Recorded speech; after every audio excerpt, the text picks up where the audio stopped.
One, you're up. Okay. Good evening. Welcome to the Cohasset Select Board, October 11th Board of Selectmen meeting.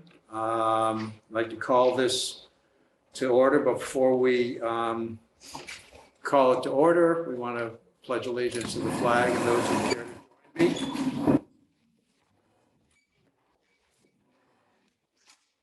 I pledge allegiance to the flag of the United States of America and to the republic for which it stands, one nation, under God, indivisible, with liberty and justice for all. I'd like to call the roll. We'll start with Mr. Grady. Paul Grady, present. Jean Haley Dipple, present. Jack Creighton, present. Diane Kennedy here. Corey Evans here. Corey Evans. Also in attendance is Town Manager Chris Senior. Okay. We customarily offer an opportunity for the public to make any comments they'd like to make. There's nobody in the room except for Sean. Would you like to speak? No, I'm good at this time. You're good, okay. Do we have anybody waiting? We do not have anybody with their hands up or their thumbs up. All right, very good. Let's moving forward. License, permits and events, South Shore Community Center Nursery School. They're having an annual Halloween fair, October 23rd, 2022. There's an event permit and there's a one-day entertainment license. Tracy, is there anything out of ordinary on this? No, I believe Bill, Chief Victor is gonna be participating, is he here, Justin, I don't know. Who are we looking for? Is Bill on the, in the audience? Yes, yeah. I'm gonna put him over. So that's Okay. the overview, he also put a quick, demo in the back for each one of the events.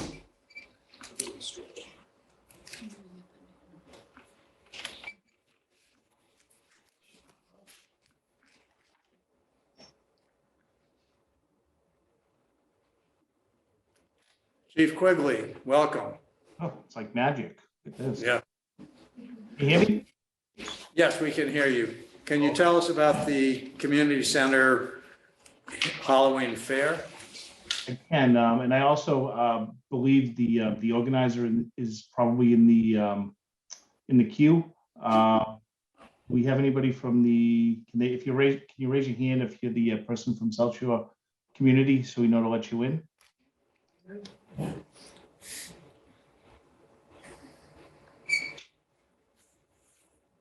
Jamie, okay, perfect. So this is a request for the annual Halloween fair on the Common. It is scheduled for October 23rd, 2 to 4. Everything is in order. The events committee met. And we also, in addition, there's going to be some amplified music, and they're requesting a one-day entertainment permit. All fees, with the exception of the event fee, have been paid. There is a $100 event fee payment due. And with that, I'll turn it over to Jamie. Hi, Amy. I think you're muted. There we go. Okay. Hi, thank you. Yeah, so we were hoping to have our Halloween fair on the 23rd, which is a Sunday afternoon from 2 to 4.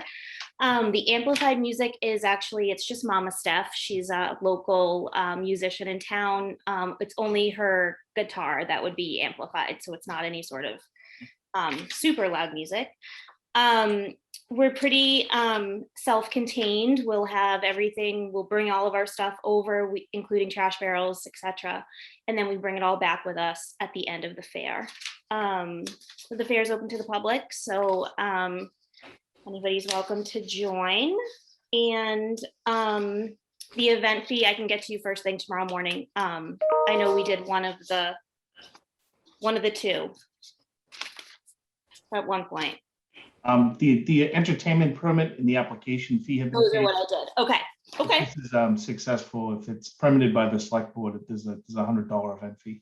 Okay, perfect. Do I drop that to you? You could drop it at the station if it's approved. Okay, perfect. So I guess we just wanted to see if we could be approved to hold the event. Well, thank you very much. Any comments from the select board? Just a question on the entry fee. Is that something new? I noticed there's a $25 per person. Nope, there's always been an entry fee. It's the charge is per child, not per entire family. So it's $25 per child. But if they have more than 3 children, I think we're capping it at $70 to come in. It's one of our bigger fundraisers of the year. We use it for the Nardo Scholarship, which was created over 30 years ago for a family in town. There was a local fire and one of the children that was enrolled at the center didn't make it through the fire. So we have that an option for families that come into our program that they can apply for the scholarship for the year. And we also use it to fund the activities within the school throughout the year. Great. Okay. Are you soliciting any donations like at the door from, general public, or how does that work? So we ask the community that is involved in our school, we ask parents if they want to make donations before the fair is held. And then from there, we'll pay for Mama Steph. We'll have a bubble guy. We are not going to do the bake sale this year. I know that there was a question there from the Board of Health. They're going to do small water bottles and already packaged from the grocery store with the ingredients on it. So there's no sort of baked goods at all at the fair this year. Thank you. Any other comments from the select board? Chair will entertain a motion to approve. Motion to approve the annual Halloween fair at the South Shore Community Center for October 23rd between the hours of 2 and 4 p.m., including setup time between 12:30 and 4:30 p.m. Great. We've had a motion made and seconded to approve the South Shore Community Center Nursery School license for October 23rd. Is there any discussion? Hearing no further discussion, I call the vote. Paul? Paul Grady, aye. Jean? Jean Haley Dipple, aye. Corey? Craven's aye. Diane Kennedy, aye. Jack Creighton, aye. Unanimously, and thank you very much. I hope you have a very good time. Thank you all. Mr. Chair, just one thing, we also have the separate entertainment permit, one-day entertainment permit. Okay, So Chair. I'll move the entertainment license for South Shore Community Center for Sunday, October 23rd. Second. you have a motion made and second to approve the entertainment license for the Nursery School Annual Fair, October 23rd. We can just eye it because we're in person now. You can Oh, say all we in can. favor. Yeah. My God, thank you, Corey. But roll call, everybody gets to speak. I don't need to hear my. We're my more name every efficient time. if we all go at once. All right, all those in favor say aye. Aye. All those opposed? Motion carries unanimously. Great. Thank you all so much. I appreciate it. Good luck. Well, you're a Thank you. good, Thanks, Chief. you're You're a welcome. good part of the Cohasset community, and we appreciate all you do for so many parents in town. Thank you. Take care. Okay, moving on, Place to Rise, the Merry Market event is December 10th. We have Sean Cunning from the South Shore Chamber who is here. We want to be aware that the evening stroll is in the same day, although that's in the evening, 4 to 7 in the 4 to evening. 7. Yeah. And the market event is earlier, so be aware of that, but they don't directly conflict. They actually will probably feed into, all right. Do we have anybody here from, Oh, Mr. Chairman, we have Aubrey Schwartz, if she could be brought in. okay?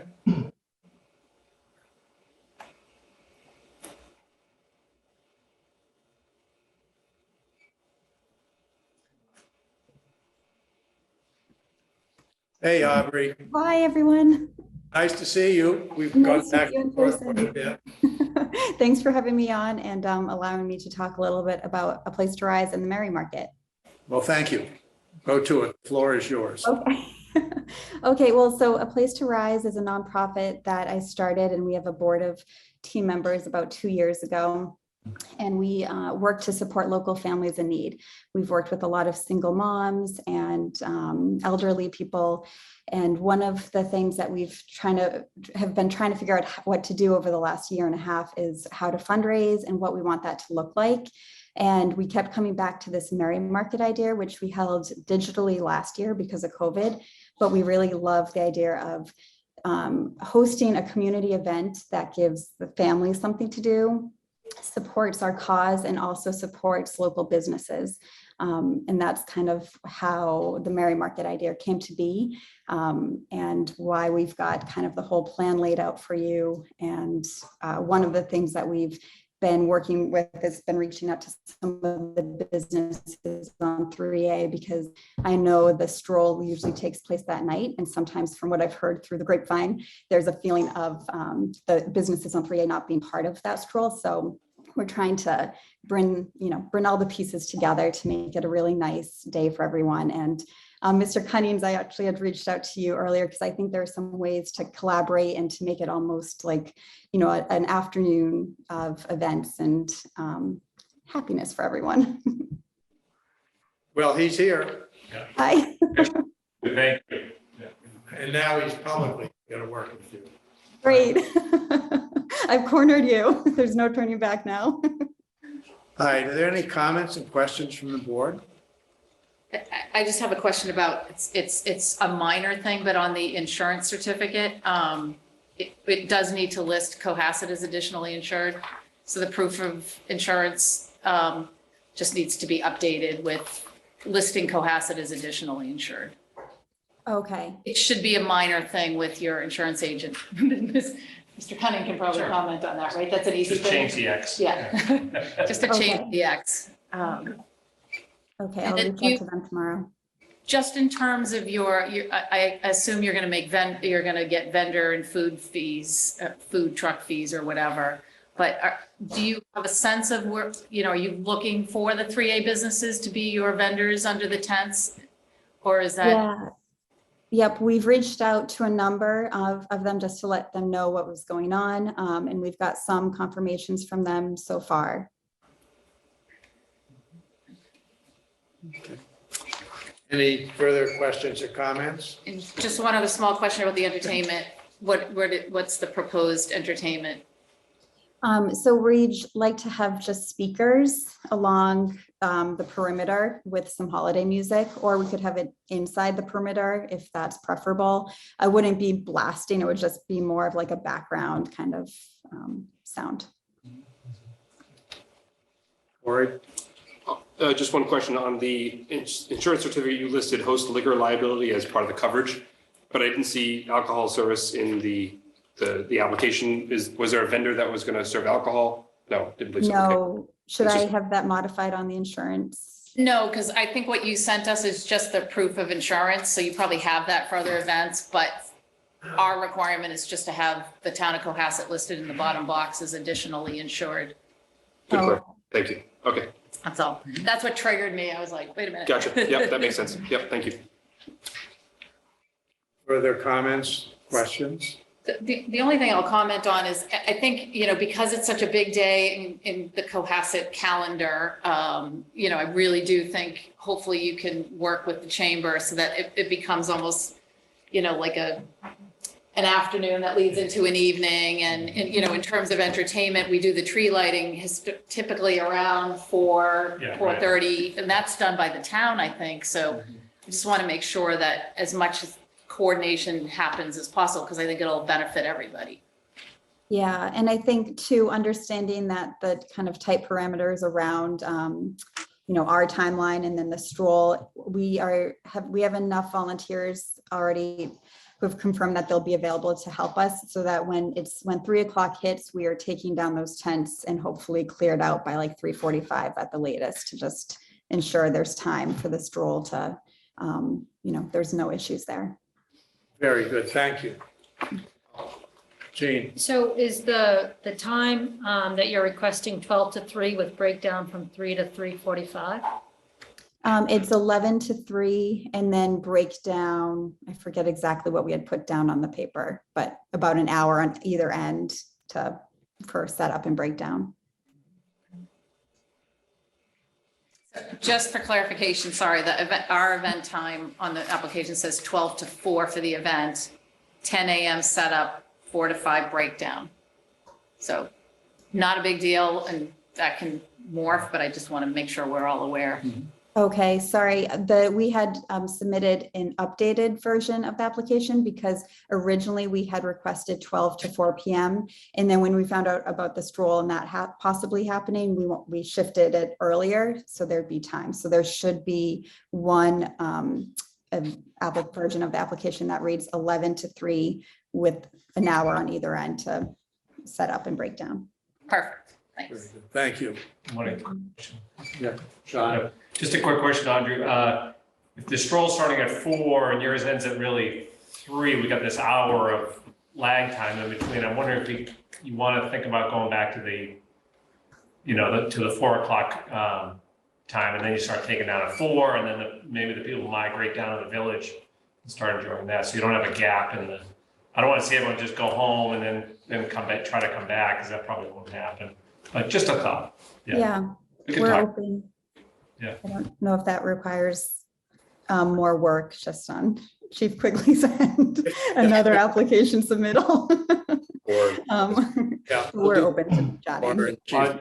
Audrey has her own file cabinet now.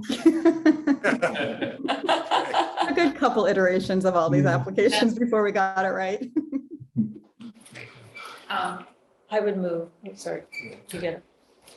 I would move that we approve the permit for the Merry Market event, which is on December 10th, with the event time from 11 to 4, including breakdown time. second, Had a motion made and seconded to approve the Merry Market from 11 to 4, including breakdown time. It's been made and seconded. Is there any further discussion?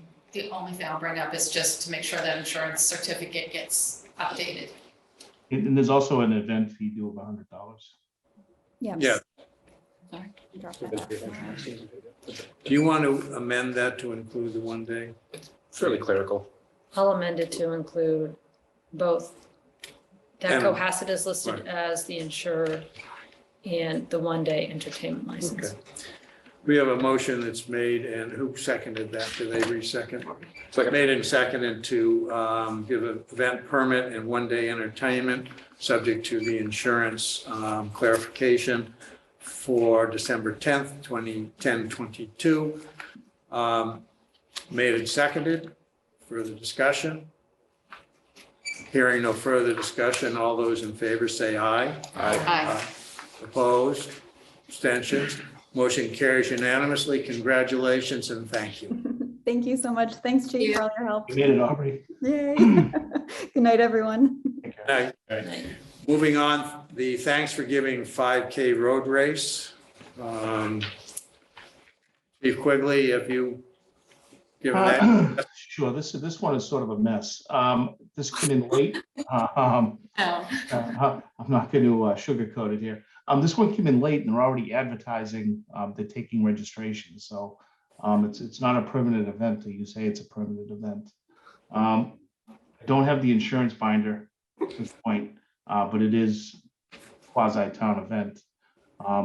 These things are supposed to be in, and I've talked with a few of the other event organizers. These things are supposed to be in at least 60 days in advance, because what happens when they come in late with no lead time, I have to chase this down to every department head, and it pulls them away from things they're, projects they're working on. That said, it's a known commodity. It gets a little bit bigger every year. They're looking at 750 runners this year, along with the same 250 spectators. So we're hovering around 1,000 people. So we're going to require 5 police details this year. And the fire department will put on an extra ambulance and bring in personnel for that. I did talk to Ted briefly today, and he didn't mention that this was already open. Registration was open, but that's something the board is going to have to decide. But it is a known event, and I'll leave it there. So who is sponsoring this officially? You know, it appears to be the Recreation Department. So I don't think we really, but setting what we think, I think we don't really want to do anything other than make sure this doesn't happen again. Chris, do you have a suggestion how we could clarify this or? I'll follow back up with, I mean, this is an annual thing, and sometimes when it's annual, sometimes you know. Can treat you it make more sure that cavalierly. Yeah, Chief does not have to follow up with? Bill's cracking the whip like he should, keeping people, because there's a lot of time lag on this. I'm fairly confident that this has always had a really good organizational structure. They've Okay. always checked all their boxes, so I think we'll be fine, but I'll double check. You'll be the second hand on the whip? I will be the second. I've actually volunteered at this before. It's Good for you. so So you're running? I have not run yet. I've handed out shirts. Okay. Just, if I could Diane. just say, I don't know, Chief, whether the insurance is required because it is it's a town-sponsored event, so that's less of an issue. But to your point, you know, especially these annual events, because if they're not on our radar, if we're not paying attention, similar to the holiday stroll, there is a reason why we want applications in 60 days so that we don't put something that's new or untried over a traditional event. So that's just a word of warning about these annual bigger events. They really do need to come before us as soon as possible. So I agree, and you know, we may have to look at, you know, sometimes there's exigent circumstances, but you know, down the road, I'm sort of taking a top to bottom look at, you know, how we do things, and we're trying to make this an electronic process. And one of the things we may want to add is some type of late fee. So if there is an exigency or someone, you know, just doesn't get to it, there's an incentive to get it done on time and you know, get everything to us. That's a good idea, although a late fee for a town event is kind of counterproductive, but it sends a message. But I think our town manager will probably put the word out that maybe this is the last time this can happen. Do we have any town stocks? Yeah. Yeah, we have town stocks. Bring it back. Vice Chairman You're Healy reading is my mind. suggesting town stocks. She feels that will enhance her political career. I would move that we approve the Thanks for Giving 5K road race for 11/24/2022 between 5 a.m. and 10 a.m. Second. Made and seconded. Corey, I assume that doesn't include the stocks? There was no mention of stocks. No mention, I just wanted to do Correct. made and seconded. Is there any discussion? Hearing no further discussion, all those in favor say aye. Aye. Motion carries unanimously. Thank you, Chief Quigley. And I'll be waiting tomorrow morning at 8 a.m. for Sean with his application for this role. Get the message loud and clear. Okay, sounds good. Thank you, folks. Okay, well, Thanks, thank you. Chief. Thank you. Okay, moving on, Board and Committee, Board of Registrars, Michelle Antico, fill an unexpired term until 6/30/2025. Does anybody have any comments? Chair would entertain a motion. I'll move to appoint Michelle Antico to the Board of Registrars to fill an unexpired term until 6/30/2025. Second. We have made and seconded to appoint Michelle Antico to the unexpired term up to 6/30/2025. Made and seconded. Is there any discussion? Hearing no further discussion, all those in favor say aye. Aye. Motion carries unanimously. Congratulations, Michelle, wherever you may be. Excuse me, Mr. Chairman, I just want to make sure that none of these people being appointed are in the waiting room, just in case they were. So Are Justin. you checking on that, Justin? Sure, if you could just say their name one more time for me. Michelle Antico? Nope, I don't see it. And Alix White and James Murphy are coming up. Nope, I don't see either of them there. Okay. Thank you. Okay, open space and recreation appointment of Leeks White as citizen at large. I'd like to make that motion if it's appropriate. One of my neighbors. Second. We have made and seconded Leeks White as citizen at large, the open space and recreation. Is there any discussion? Hearing no further discussion, all those in favor say aye. Aye. Okay. Congratulations, Leeks. Elder Affairs Board appointment James Murphy, full member, 3-year term. Chair would entertain a motion. I'd move to appoint James Murphy to a 3-year term. Okay. Second it. We've had a made and seconded to put James Murphy on the Elder Affairs Board. Is there any further discussion? Hearing no further discussion, all those in favor say aye. Aye. Right, motion carries unanimously. Congratulations, Mr. Murphy. Moving forward to the safe harbor, is Nicole here? Yes, I'm promoting her right now. Hey, Sean, thank you.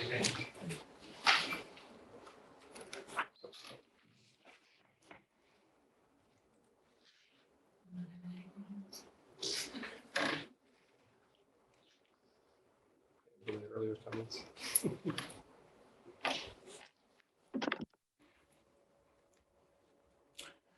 Hey, Nicole, how are you? Good, how are you? Just fine. First of all, I want to say congratulations and thank you for all the good work that Safe Harbor does. It's a uniquely Cohasset institution, and we're so grateful of all the hard work. So can you tell us about your 5-year award? Yes, I do have, I believe Anne Marie Wilton, our chair, is here as well. I have a few slides. I'll make it brief, but I just wanted to go through our re-awarded 5 years of federal funding, and why that tended to be. There's Anne Marie. Yeah. Hi, Anne Marie. And again, I want to second what I said about Nicole. Without your hard work, I don't think we would have Safe Harbor as well as it's been, because you've been there for a very long time and have really made a difference in this town. And thank you for your service. You're welcome. Thank you for having us this evening. We have very exciting news, which I'm sure Nicole is ready to share. Maybe most of you already know. Yes, we are. So I'm not sure if I'm able to share my screen.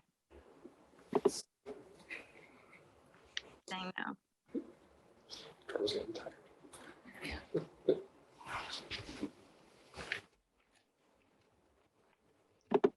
There we go. Okay.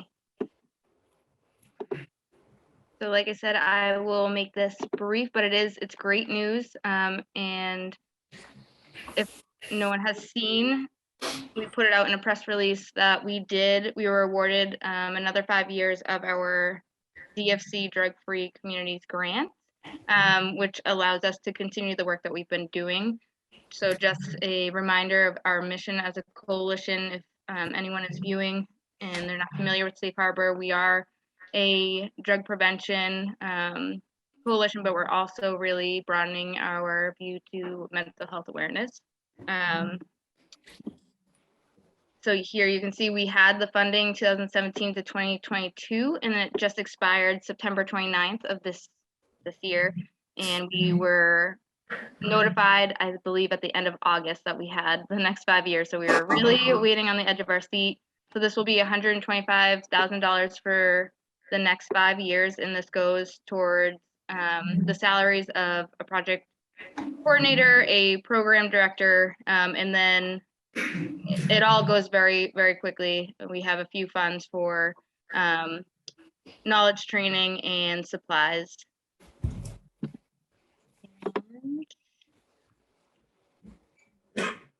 So we do have the Youth Ambassador Program, and this is a huge reason why we got refunded. So there are towns in Massachusetts and across the country that have applied to get the next 5 years and have not been granted. You have to show that you've put the funds to work and that you've made an impact.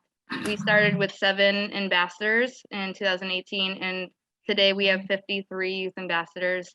a very well-structured youth organization, and that's all thanks to not just these 6 pictured, but every year we have 6 youth leaders that are really putting in work time. Like they worked all over this past holiday weekend. They really do care about the work, and they all come to the table with different passions, whether it's mental health, wanting to prevent family members or their peers from going down the road of addiction, etc. So we're really excited that this is something that's not seen in every coalition in Massachusetts, let alone the United States. So that was a huge reason. The amount of implemented activities that we've done through sticker shocks, the annual vigil, a lot of awareness campaigns. I won't list them off. There's hundreds and hundreds. But this is a big selling point. Between 2017 to 2021, we decreased the past 30-day use of alcohol, marijuana, and vaping in Cohasset. And you can see I just picked the 10th and 12th grade because those are our higher risk grades and where we see a lot of alcohol, marijuana, and vape use. And the decrease is in all 3 categories over the past 5 years. This is a great thing to celebrate, but we also know if we dig deeper, we still have issues that we have to address. There were increases in binge drinking and THC use in the vape and etc. But so it is something to celebrate, but we also know there's always work to be done. And then we had the Tobacco 21, our flavor ban and our recreational marijuana ban here in Cohasset. A lot of policy advocacy, and you can see in this snapshot here, 2 of our youth leaders from past years were part of the statewide leadership team that really went all in for fighting the flavor ban. And as we've seen, it was a success. For the next 5 years, our goals are the same. Drug-free community goals are always to increase and strengthen our collaboration across the community, and then to reduce youth substance use. And like I mentioned, a big target will be decreasing our binge drinking and really that jump from 9th to 10th grade where we see substance use engagement from our students. And then for those who are not aware, I am going to be going part-time. It was a really hard decision for me, but I am very excited for the next 5 years for this coalition, and I really want to see good, I want to see a very successful next 5 years. And I think that having a new energy and a full-time project coordinator on board is exactly what we need to hit the mark with these new targets and goals. So I'm excited to announce that we are hiring. I'm staying on board, but I am just going part-time so that I can really prioritize the success of this coalition. And with that said, because we got the 5 years, we're no longer able to apply for another federal grant through Drug-Free Communities. You get up to 10 years. So this will hit our 10-year mark. So sustainability is key. So working as a town and as a coalition and as partners throughout all the departments and organizations, we're really going to be aiming to sustain the work that we do in these next 5 years. And funding is a big part of that, but also just active engagement from our volunteers across the board. And Anne-Marie, I know I've taken up the entire time, but I don't know if you have anything to add before I mute myself. All right, I'm going to unmute myself and just say that Nicole really deserves a lot of recognition for getting the second federal grant, because they don't hand them out. It's a huge grant. It's a $500,000 grant. So the town is definitely benefiting from this money. We've seen a complete turnaround in the student body. We've had a lot of success, and I guess I'm just here to say thank you to Nicole. Thank you to the town for accepting our work on our own behalf and your behalf, but also I'm hoping that the town recognizes, I'm sure you do, but how much hard work has gone into this organization, because eventually that federal funding in the distance in 5 years will be gone. So just if you could have that in the back of your head and realize that I guess it's an eventuality, fingers crossed, that a lot of this programming will be absorbed by the town. So I'm also here to make a case for our organization, and I'm also here to answer any questions. I sometimes hear from some of you, but not all of you. So if there are any, I'm here, and I'm willing to talk about almost anything. So thank you for having us this evening. For your questions, I think we all should be aware, and everybody in town, the success of the Ambassadors Program. One of the things that I learned early on from Safe Harbor is that vulnerability and the risk is at the middle school level. And that's where the ambassadors bring that peer pressure. Instead of peer pressure to use and abuse, it's peer pressure to not. And we really owe this organization a tremendous debt. And I, for one, will champion helping it continue. But select board members, your comments? Diane? Yeah, I just want to say thank you. I wish we had an applause, box that could just play it. I mean, We can kudos, all- it's all fantastic. And I'm happy you don't. no, but we're all behind you, and thank you so much. It really, I mean, what has happened on the street, if you will, is proof in the pudding, even more than the grant, which is amazing. Other comments from the select board?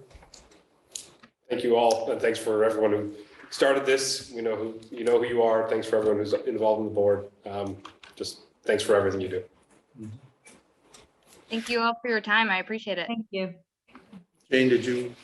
Yeah, so I echo everyone's thanks, including as my children just recently entered middle school, and I'm enjoying going through the thrills of middle school again, I feel like, with them, which is scary for all the reasons you know.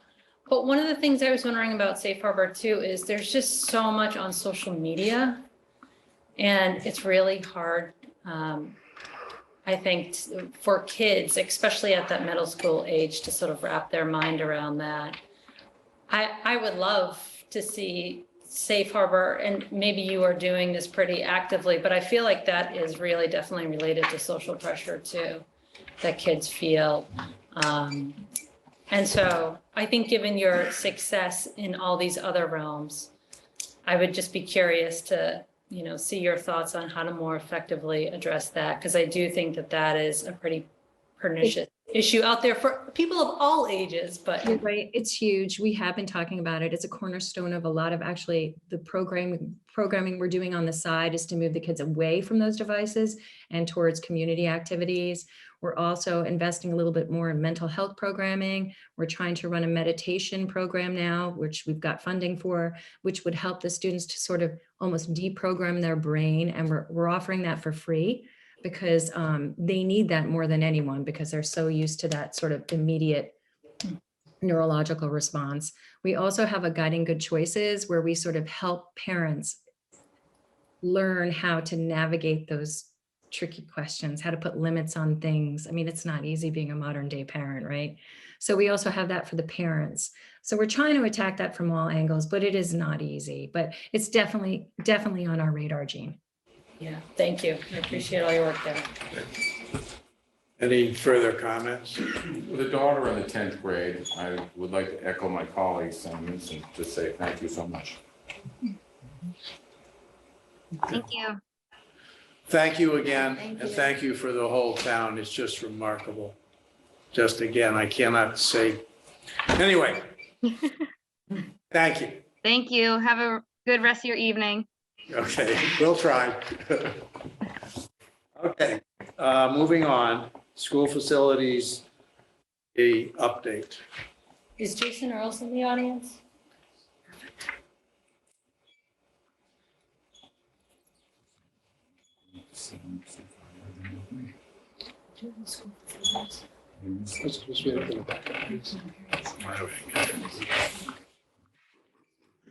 Everyone hear me? Yes, sir. Hey, Jason, nice to see you. Thank you. How are you? How we all doing? Good. Doing great. All right, so I'll give you a little update on what the school facilities committee's been up to. The MSBA came to Cohasset on September 28th to do their senior study, which is a more in-depth investigation based off of the SOI that we submitted back in April. They had 54 schools apply. They're actually only looking at 21 schools and 2 of them a little closer. So when they came in, it was a nice presentation done by the schools. We had both superintendents for the middle and high school. Myself was there. We had a couple members of the select board. So it was a very good Cohasset showing to tell them, we're really interested in working with you guys and hope that, that they choose us. We will know by late November or early December whether we have made it into the program.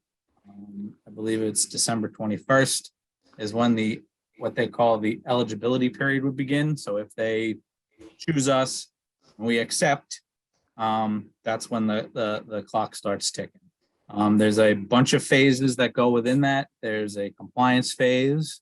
There's a educational profile stage. There's enrollment questionnaires. They would come and meet with the district to go over enrollment. There's capital planning phase.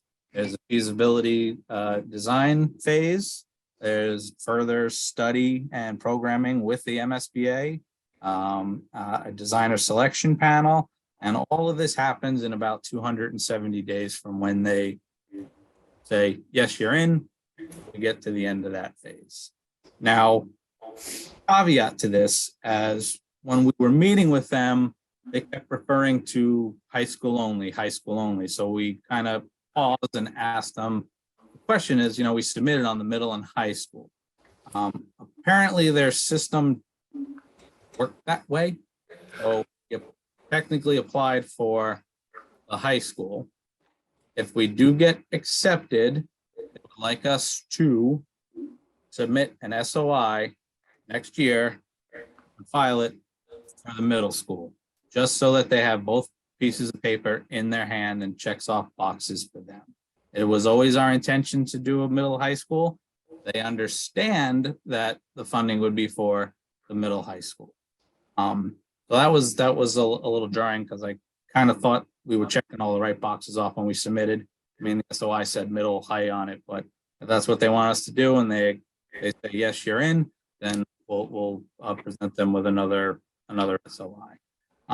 We gave them a tour of the school. They took the little GoPro camera, walked around with looked at the middle school with the middle school superintendent, and they went into the high school. They saw the cafeteria, the gym, the MEPs, the boiler in the basement, the whole, survey of our school. So hopefully, fingers crossed, we get some sort of notification by the end of November, December, saying that we're in the program. That's kind of the 5-minute version, not the 2.5-hour version that we sat through. Thank you, Jason. Could you clarify for the people at home the MSBA and the statement of what that meant? Sure. The statement of interest was to the Massachusetts School Building Authority to request funding to help us fund if building a school if we get into that program. So it's basically submitting for state money. Okay, I just thought people at home might be interested to know what that meant. Are there questions from the board? Yeah, I sort of had that follow up. And just in terms of if you're accepted into the program, is there an assigned dollar amount with that initially? Or does that is it like a 50% or 30% and then all those studies, initial phase gets you to whatever that number is?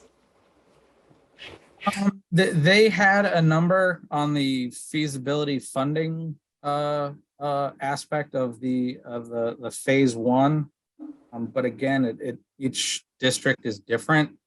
Hard to say how much it would be. They were got numbers from 750 to 2 million. but didn't really justify where any of that came from. So I'm not 100% sure where they come up with that number, to be honest.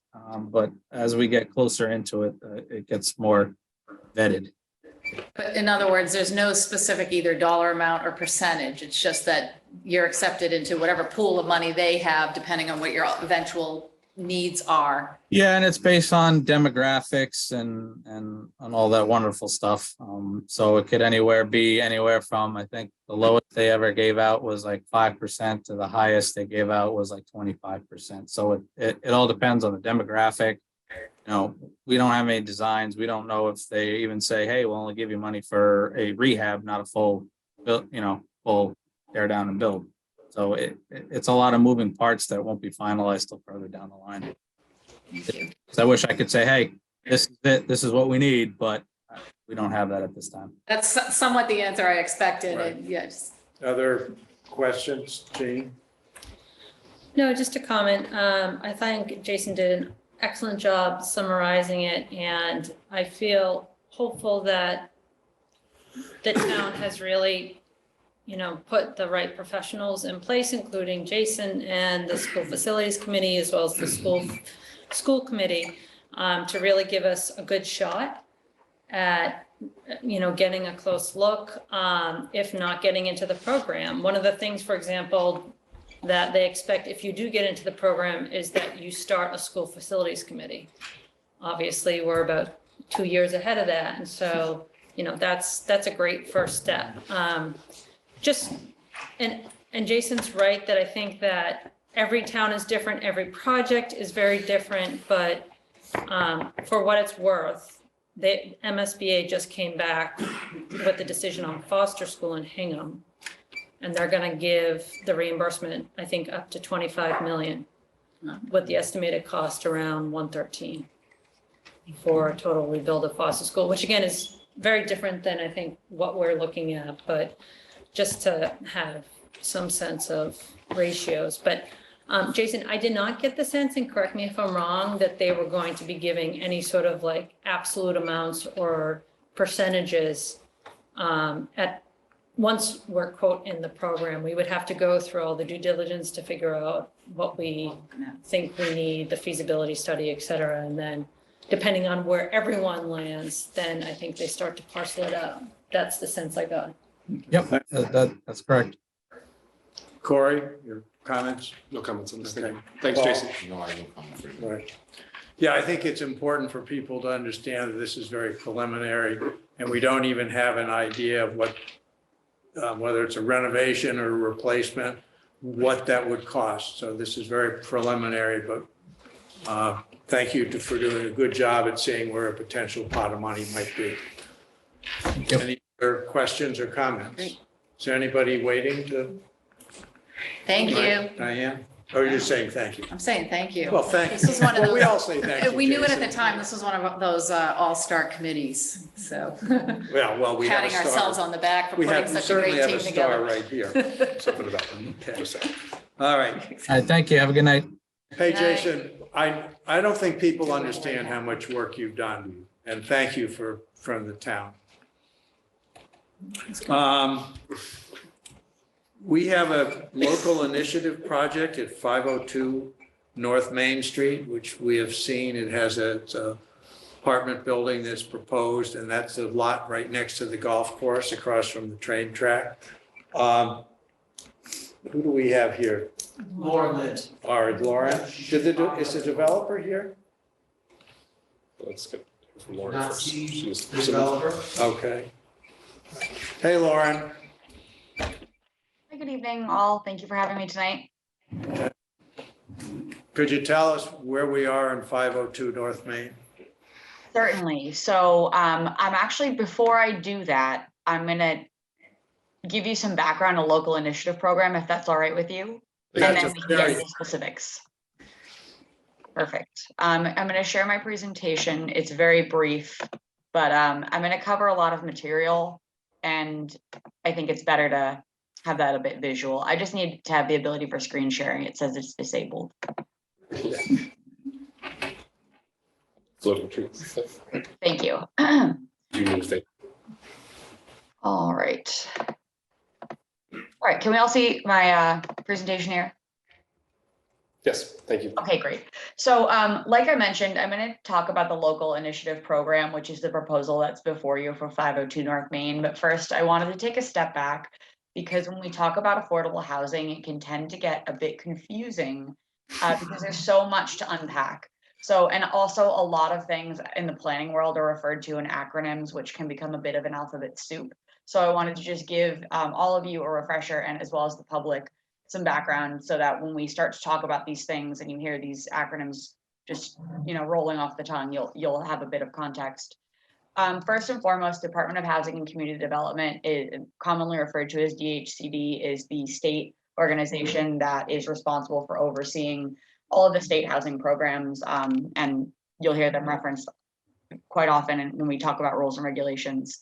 Subsidized housing inventory, or the SHI, is the state's calculated housing stock of deed restricted affordable housing for each community that is for eligible tenants earning 80% of area mean income. And that is important to note because there are different, which I'll get over into the next part of the slide, there's different levels of affordability, but the way that the DHCD calculates the SHI is solely based on this level of affordability that is deed restricted at 80% of area mean income. When we talk about Chapter 40B, or often referred to as just short 40B, we're really talking about a state statute that was enacted back in the 80s that requires all Massachusetts communities to have 10% of their total housing stock that are deed restricted affordable to be eligible for inclusion on the SHI. So as I mentioned, that's at 80% area mean income.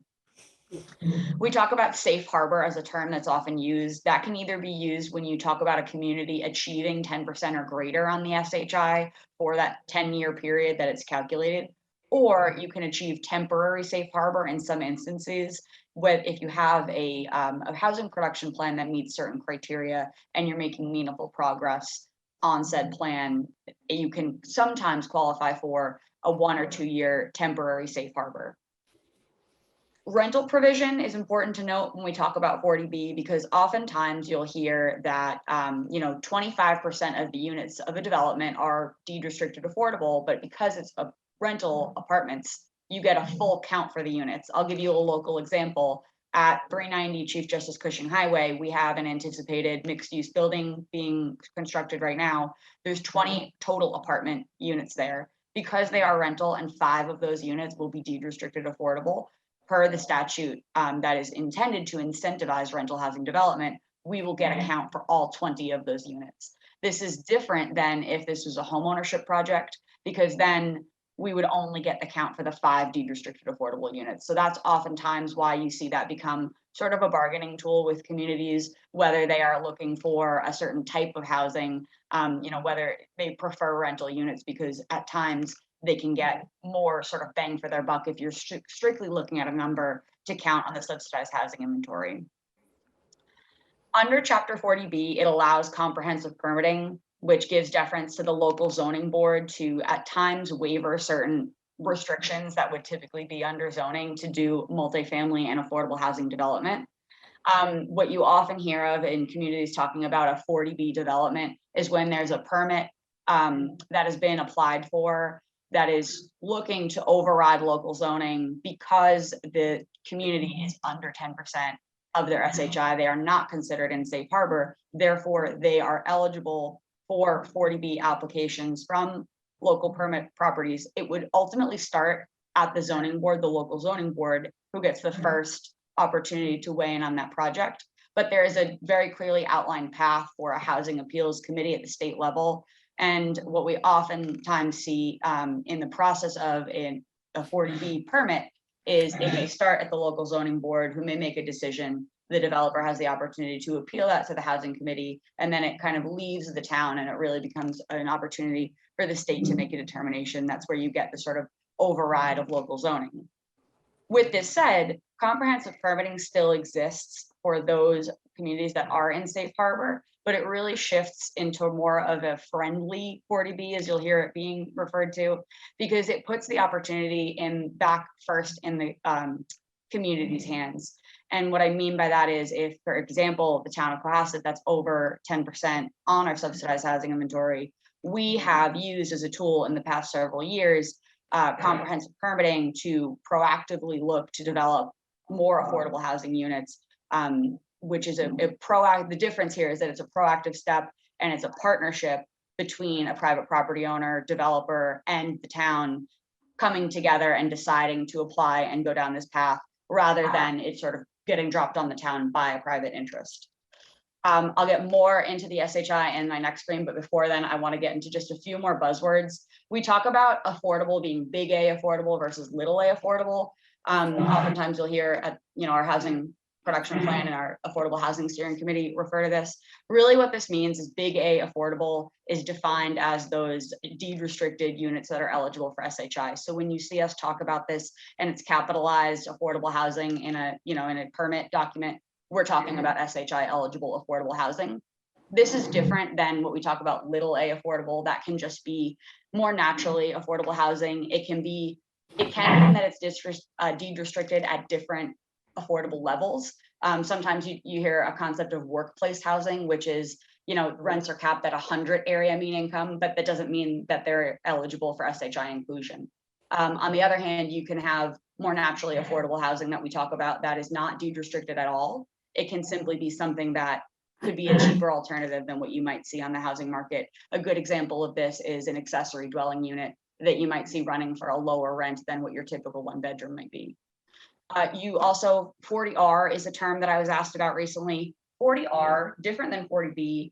It is a smart growth overlay zoning district act through the state legislature that was really intended to encourage smart growth zoning and affordable housing development. It's a tool that you can use to help meet the goals of 40B and this different legislation, but it's not in one and the same. And then 40S is just a provision that was added to accompany the 40R district by providing zoning district eligible zoning districts under 40R zoning additional state school funding. And the intent here was that there was a lot of concern that some of these multifamily development incentives districts might cause pressures on the school system for increased school age children. So the thought with 40S was to back that up by providing another stream of funding from the state budget to communities who have adopted 40R zoning. That was a lot to unpack. So before I get into more SHI stats, do we have any questions on what I just covered? Well done. Thank you. Okay, thank you. So to get a little deeper on where we are specifically, our SHI is over 10%. So we have been in safe harbor for the last 10 years. There's been a delay in the 2020 census. There's a delay in the entire process as to when census responses were due, as to when data has been counted, and it has resulted in a staggered out releasing of the data sets. The specific data set that is used to calculate the SHI has not yet been released for 2020. So currently, we are still continuing to use 2010 decennial census data to use our numbers, and that is why Cohasset is still considered in safe harbor. When we did our housing production plan exercise with the town, where we adopted the housing production plan, we already understood the data to figure out that we would be anticipating a shortage pending the 2020 data, knowing that we would likely be at least 25 units short. This is based on 2017 housing figures, but we could anticipate likely more. And that is something, to keep in mind. What I will say before I get into the last bullet point there is that if you look at the side of the screen here, units in the pipeline that we have currently in some stage of permitting that are going to be SHI eligible. The top of the list is 87 and 89 Cushing Road. I put an asterisk on this one in particular because this is most close to being on the SHI. So we will likely have another 4 units added to our count very shortly. We also have, if you go down the list of different projects that are in permitting stages, the one I mentioned earlier, 390 Chief Justice Cushing Highway, there's going to be 20 units there. Those are rental units. We have 1 Pleasant Street that's under construction currently. They are permitted through their special permit at the planning board to have 14 rental units with 25% affordability. So we'll have a count for 14. 147 South Main Street also permitted to have, I'm sorry, I skipped a slide, to have 3 units. We have 2 units each then coming in that would be planned for the inclusionary zoning requirements for the current proposal at 55 South Main Street. And then finally, 2 more units at 808 Jerusalem Road, which was another example of a comprehensive permitting process that the town has used to permit property there. So all in all, I put a little wiggle here that we're anticipating 45, just to say that some of these things are, for example, 55 South Main Street is very early in permitting that may be subject to change. But just to give you an idea that we are anticipating within the next, I'd say 2 years, we can anticipate that we're having a surplus of at least 45 units. So there is a good opportunity, depending on when these census figures end up, that we may not lose safe harbor. It's tough to say without knowing when the figures will come out. But what the silver lining here is that, back to my last bullet point, with a housing production plan that's approved by the state, which ours is, you can seek certification of the plan that would allow you either a year or 2 years of temporary safe harbor, which I mentioned earlier.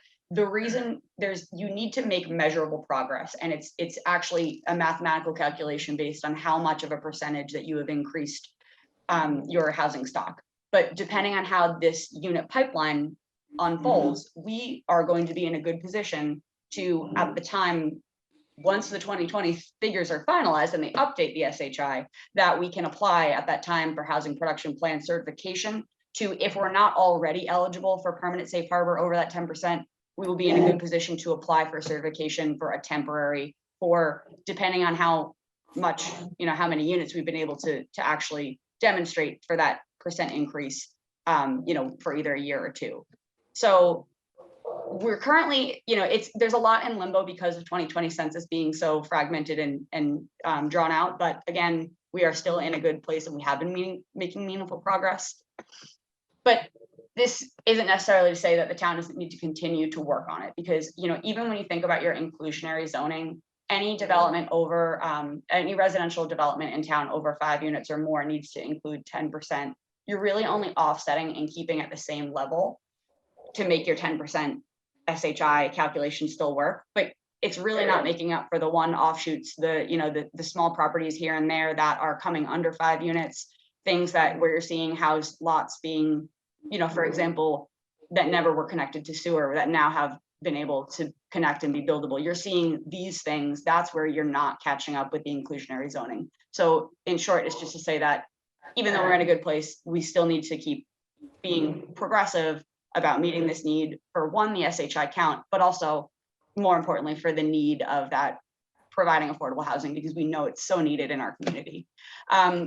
So just to wrap things up, back to why I'm here today, the local initiative program, it's an example of a state comprehensive permitting program. This is one of the ones that's sort of the friendly 40B, and that's exactly why it's called local initiative, because it really starts with the town chief elected officials and the property owner or developer, whomever is sort of proposing the project, coming together and saying, yes, we want to move forward with this from the get-go.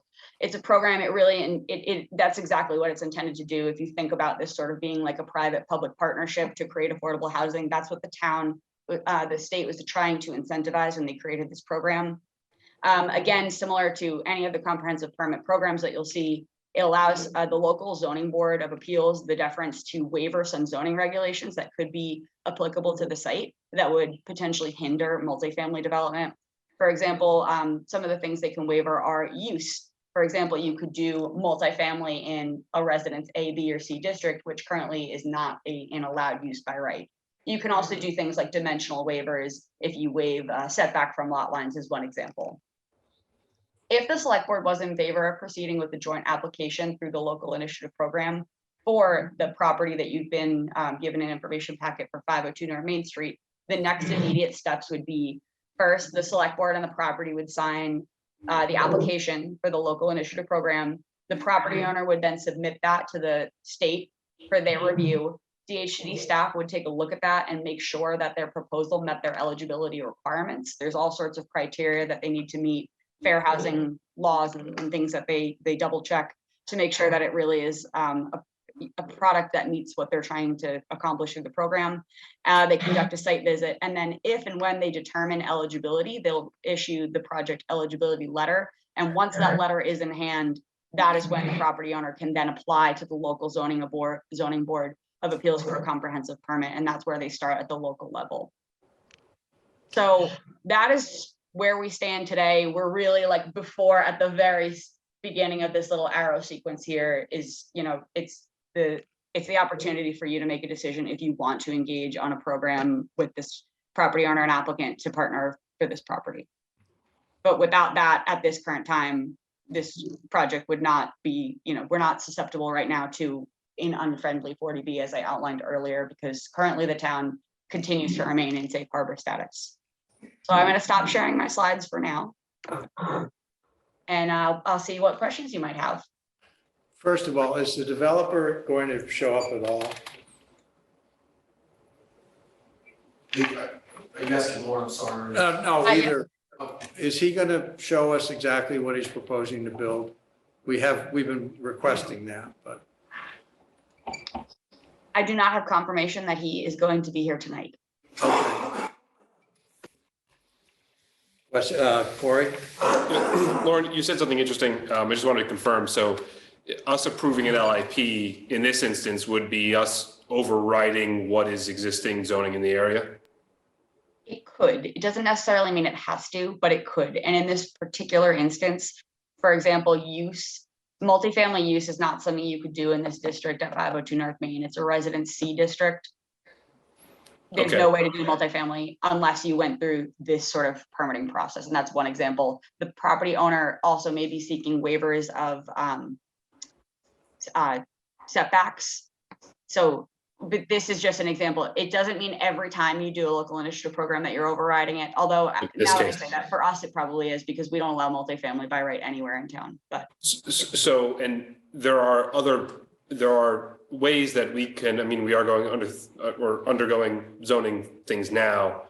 It sounds like there's 40R, I think I've heard of 40A, there's multiple avenues for us to make zoning changes if we wanted to, be proactive about the affordable housing problem besides LIPs. Correct. Okay, thank you.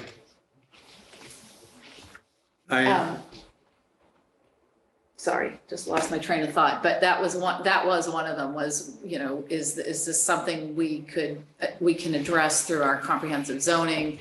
The other question I have is, one of the things I would want to know is a little bit about like what kind of impact this would have on town services, if it's 20 units, et cetera. And I completely lost my main point of thought, so I'm going to ask if anybody else. And then we can come back. Right. Jane, do you have thoughts on this? Question for Chris. Did you reach out to the developer and did he say no? I believe our office did reach out to the developer. Okay. They've been Okay. I was out the last couple of days last week, but Okay, we did because get this may be a curious. moot point if we're not having But, a. we're not gonna make a presentation with the developer, right? They gotta be here to do that. I think we know. I am disappointed because we did request, and that's not a good sign. Paul, do you have some thoughts? No, I'm disappointed the developer's not here and brings up a lot of things. This was up in front of Concom, wasn't it, Lauren?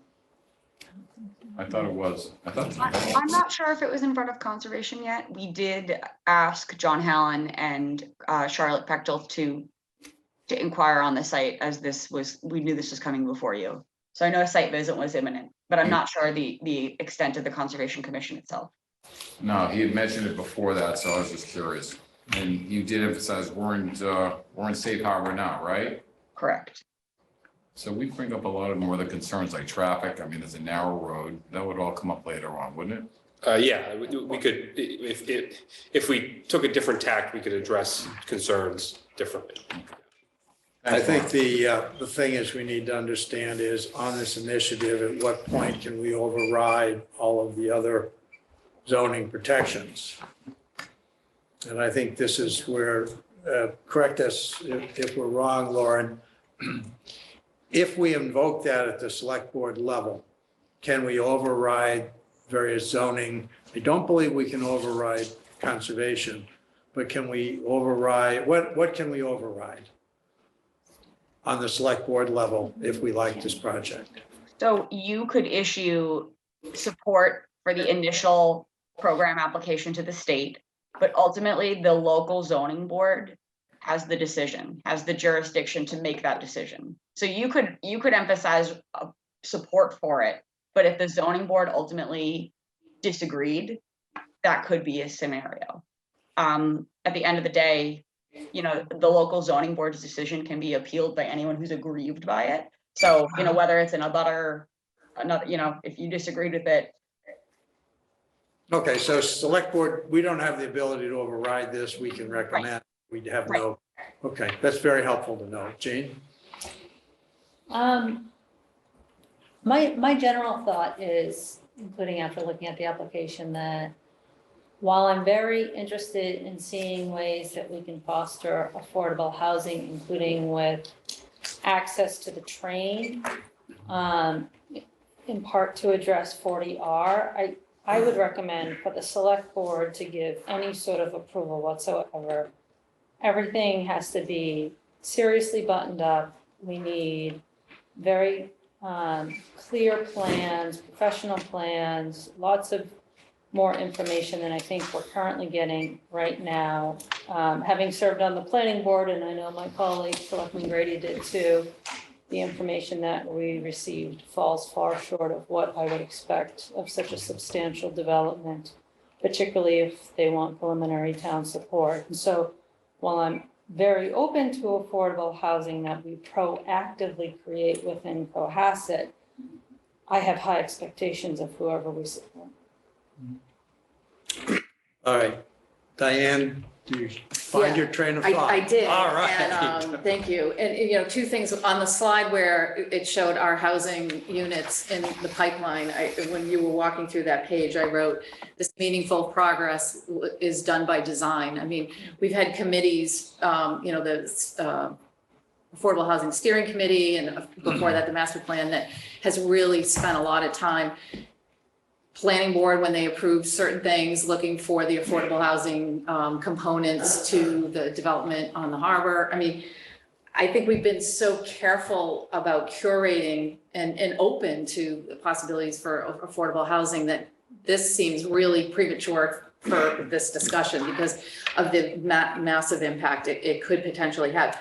The train of thought that I lost was, I also want us to have a discussion about how we can address the MBTA multifamily zoning, because to me, that's a bigger deal. Because we have to make bigger decisions about whether we're going to go there, and if whatever that might be, if we are going to carve a district out, then we would want to make sure that we're putting the right things into that district to you know, to cover those obligations, as opposed to just doing a one-off. So I personally think this is very premature.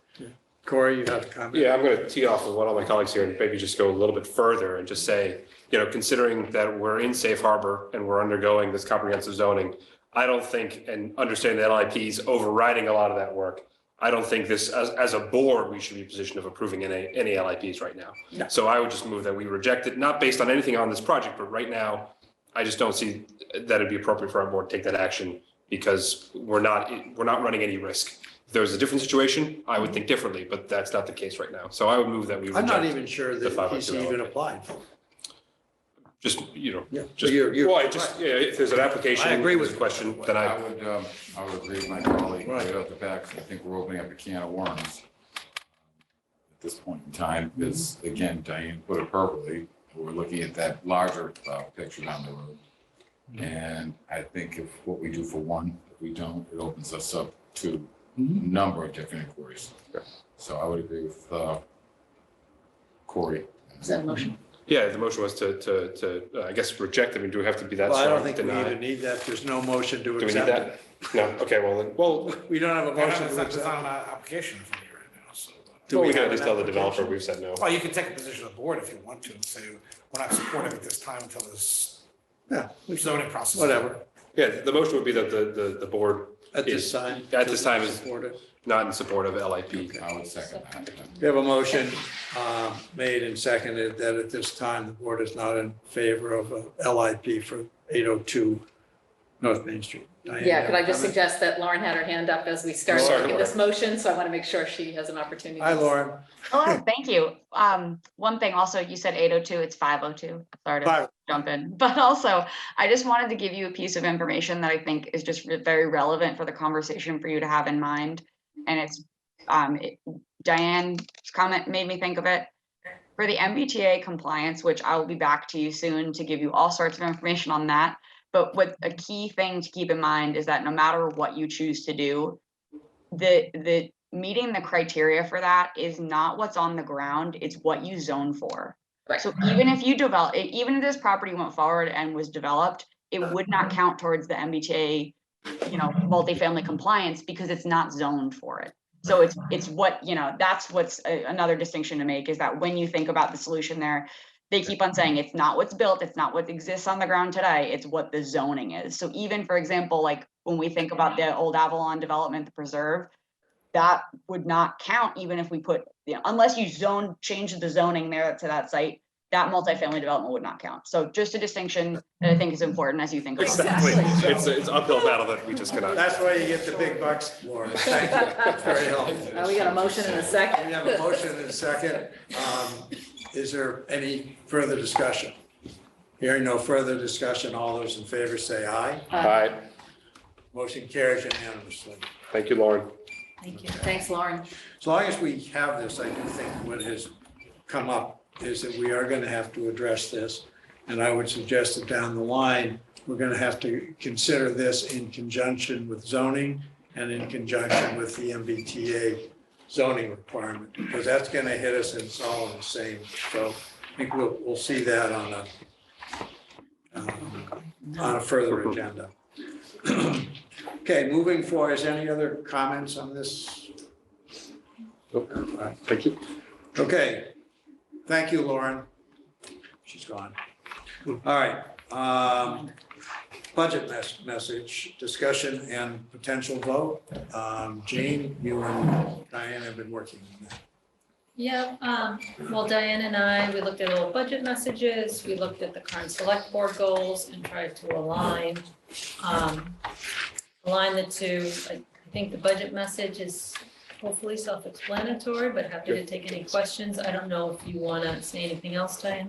No, I don't. I think that we expanded it a little further this year to make sure our goals were reflected in there, and it's really asking for support of the initiatives and the committees that we've charged or will charge, and it's good to me. And we also incorporated the comments from the advisory board. I don't know if Rob Hillman is in the audience. If he is, we might want to come on. Okay. But they sent a memo that basically is in line with this budget message in one way or another. Yes, thanks for the reminder. And we did invite Rob Hellman of advisory to weigh in if he wanted at this meeting. But we did try to take all of the comments that advisory provided and incorporate them. And I think it's important, I can't remember whether that was circulated, but basically their comments were to look at the financial management and reserve policies, specifically capital funding policy and the reserve fund policy. And other than that, it was stay steady with our focus on maintaining a AAA bond rating And the uniform tax code. I saw. Uniform tax Yeah, code, that's was the recommendation. which is basically kind of the bottom line to this whole thing. And long-term financial. And long-term financial planning, yeah. Thanks for your work, guys. I would move that we approve the budget message for FY 2024. We had a motion made and seconded to approve the budget message. It's made and seconded. Is there any discussion? Hearing no further discussion, all those in favor say aye. Aye. Opposed? Abstention? Motion carries unanimously. Diane and Jean, thank you. I know you did an awful lot of work on that. Doing your thing. Well, then we have more. Okay, moving forward to the select board goals, zoning bylaw committee update. We have some things on the public meetings that we're having. No. Good evening. Lauren is here with me as well. I'm gonna try to be as fast as I can because I know you all have a packed schedule tonight. So I just want to show you two things that we've been working on. The first is our zoning comment form, notice comment form, that will be up and running here. I just want to show you a draft right now. I'm just going to scroll through here. Folks will be able to access this at the forum, after the forum.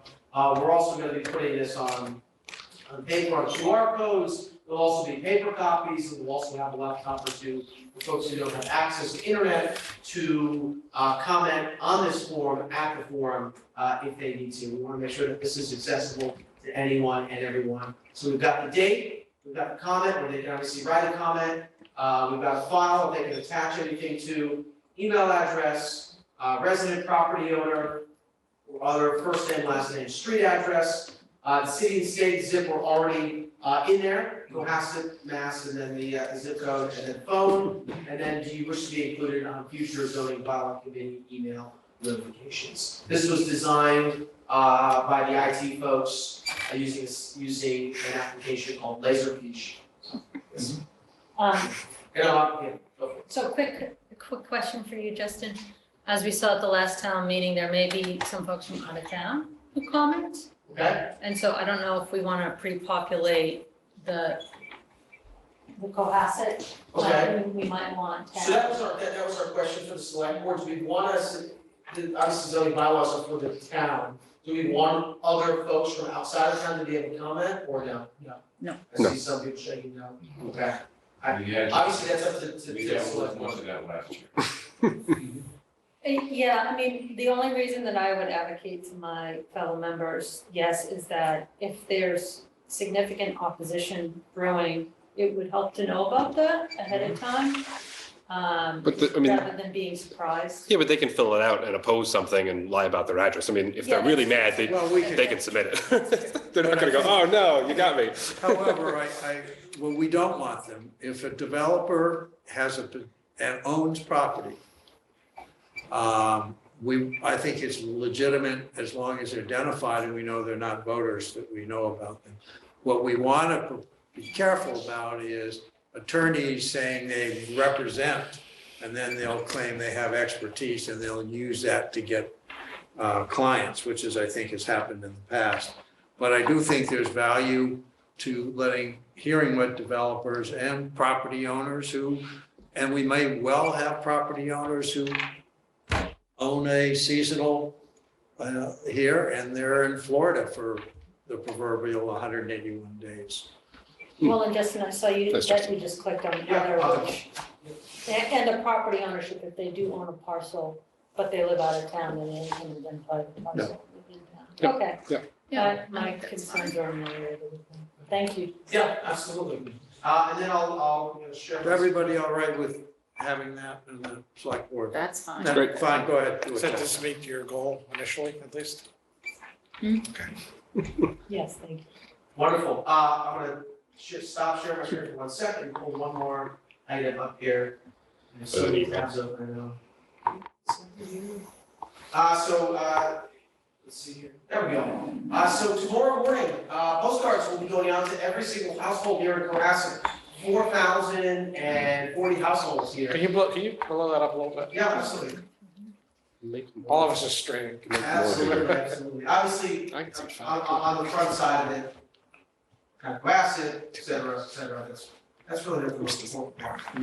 But the most important part is, there we go. We have an engaging postcard that's gonna be sent out to every single household. It's gonna have a QR code on it. That QR code will direct them to the zoning bylaw committee page that has some more information. We wanted to make this colorful, we wanted to make this engaging. We wanted to make sure everybody's got it. So put it on your front door, put it on your fridge, stick it in your bathroom if you want, so you see it every single day. We want folks to come out. Yes? So 143 TV, a few weeks ago, we launched live streaming on the web. So you can go to 143tv.org. So why don't you, I would just say 143TV, just do .org.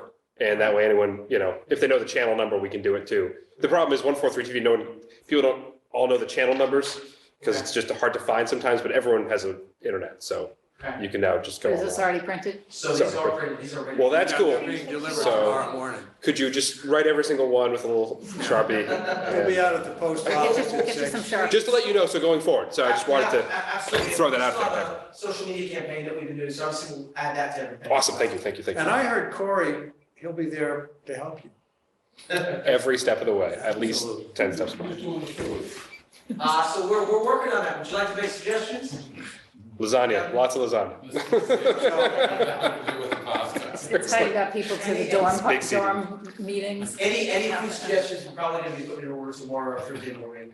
If you have anything that you'd like, you can holler. And just to, for shout out number 2 for the, well, everything's important. Village, it's something that's been top of mind. We've all talked about village revitalization and things that, I know that there's a bunch of new businesses in town. There's a business community that's getting more and more vibrant. We just had discussions about great, Halloween stroll and Mary Mary. So that's going to be a great session. So what else do we have coming out on Justin? That's it. That's all I have for you this evening. Let me see But if. you might also just let them, you and others have been going like shop to shop and billboard to billboard. Yes, so there are, so I spent last week putting up flyers all around town, going to different public events, speaking to folks, having conversations with people. We've got one committee member who's gonna be out at the Cohasset Youth Soccer on Saturday, talking to parents as well. So we're trying to get everybody from all angles. We really want a diverse set, a diverse group of folks here. So we've really been doing a lot of outside prep work on this, really trying to reach as many people as possible. And that's what we want to see. Yeah, so what we've been doing on the bylaw committee is making sure we have this kind of robust outreach, and Justin's done an excellent job. Making sure we have sufficient public meetings. You may recall a year and a half ago where people claimed they did not know. Leaving aside the accuracy of that, we had out-of-town developers and attorneys making representations. We want to make sure there's a very robust, outreach. We also want to listen. We've had, our law firm has the former head Chief Justice of the Land Court, Judge Cutler, always call her Judge Cutler, and she has reviewed our complete zoning court, and we've looked at that. So that's very important. Tom Callahan has done that and written a lot of new zoning. I do want to point out that if anybody knows somebody who'd like to join the zoning bylaw, that they have room for 3 more members. They have enough members now, but if people are interested, or if you know of anybody who has that type of expertise, there's a lot of work because it's pretty dull, but it's like everything to do with setbacks, the relationship between the volume of a building and the size of the lot. And this is something that they need some help. So if you know that, and Jean, I see your hand up.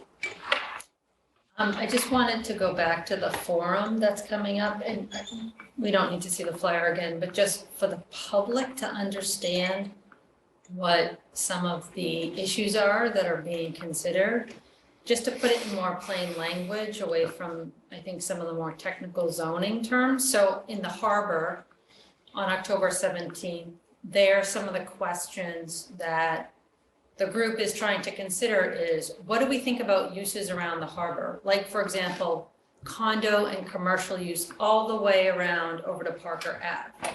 Is this a good thing, or do we want something different? What do we think about height? The flood elevations in the harbor may result in buildings that are, or will result in buildings that are taller than the 35 feet height that is our current zoning requirement. Should we reduce that? Should we address parking around the harbor? Likewise, in the village, what if anything should we do to give more teeth to character and design required of village projects? This is something that's been discussed and thought about. Should we require any more protections between residential neighborhoods and village projects? And should we address parking in the village, and how so? And so these are some of the issues that are on the table that the town really is trying to think through what is the community's desires. And so I just wanted to put a little more sort of plain language around the ultimate questions that I think this first forum is trying to address. Yeah, thank you, Gina. That's very important because the character of Cohasset is determined by its zoning. And these seemingly dull decisions will make a big difference in how our town looks. Other comments? Mr. Chair, I'd just like to thank all the boards and committees who have been discussing this either before their meetings or after their meetings. I've asked them to do that, to publicize it in their own meetings as well. So if there's anybody on there, I do appreciate that besides the videos and the media and everything else. So thank you to the other boards and committees who have helped. And a special thank you to Tom Callahan, who has been doing yeoman's work, unpaid legal work. He's an attorney. He's done an awful lot of work, but we're in very good shape. And a little perspective, originally we were looking to hire outside consultants and the price tags were just astronomical. So we brought this in-house. We're using our own talent and our own law firm at a very, very substantial savings. Are there any? I just had a question when you were talking about the committee, that it still has 3 openings. Are those 3 citizen at large, like? Yeah. Okay. Yeah. So if you have anybody, and if you think it would help, I'll call them. If you think it would be even better if I didn't call them, I won't call them. Great. Laura's here as well, if you have any questions for her. Hey, Lauren. Hello, I've returned. Yes, you have. Good. I just wanted to ask the board, so I spoke with council today about their first deliverable, which we had talked about some months ago, and they've done it. And they were wondering if would the select board like them to come and do at least a short presentation for the select board on what they found and what that is? So, all right. Yes, absolutely. All right. That was another question I had, because it was in our packet and I expected that was going to be here. So absolutely, because I think also it gives the community an understanding of the level of detail that this kind of zoning stuff is, separately from as Jean said, that the kind of the plain language about what do you want? What do you see when you're walking down the street? And Well, the first cut Is that just. gonna be on again, Chris? I apologize. Oh, no, wait, we haven't set a time yet, so sometime in the next couple of meetings, we'll try to get them in for half an hour, and I've asked them to give I looked at this and I said, is it possible to give like an executive summary? I said. 37. 34 pages. 37 pages or 35 pages. So Carolyn said she'd work with Judge Keller on getting us a little executive summary, so. I mean, some of it is very technical. And I think it's important that we have our town council, do that. Okay, so we will do that.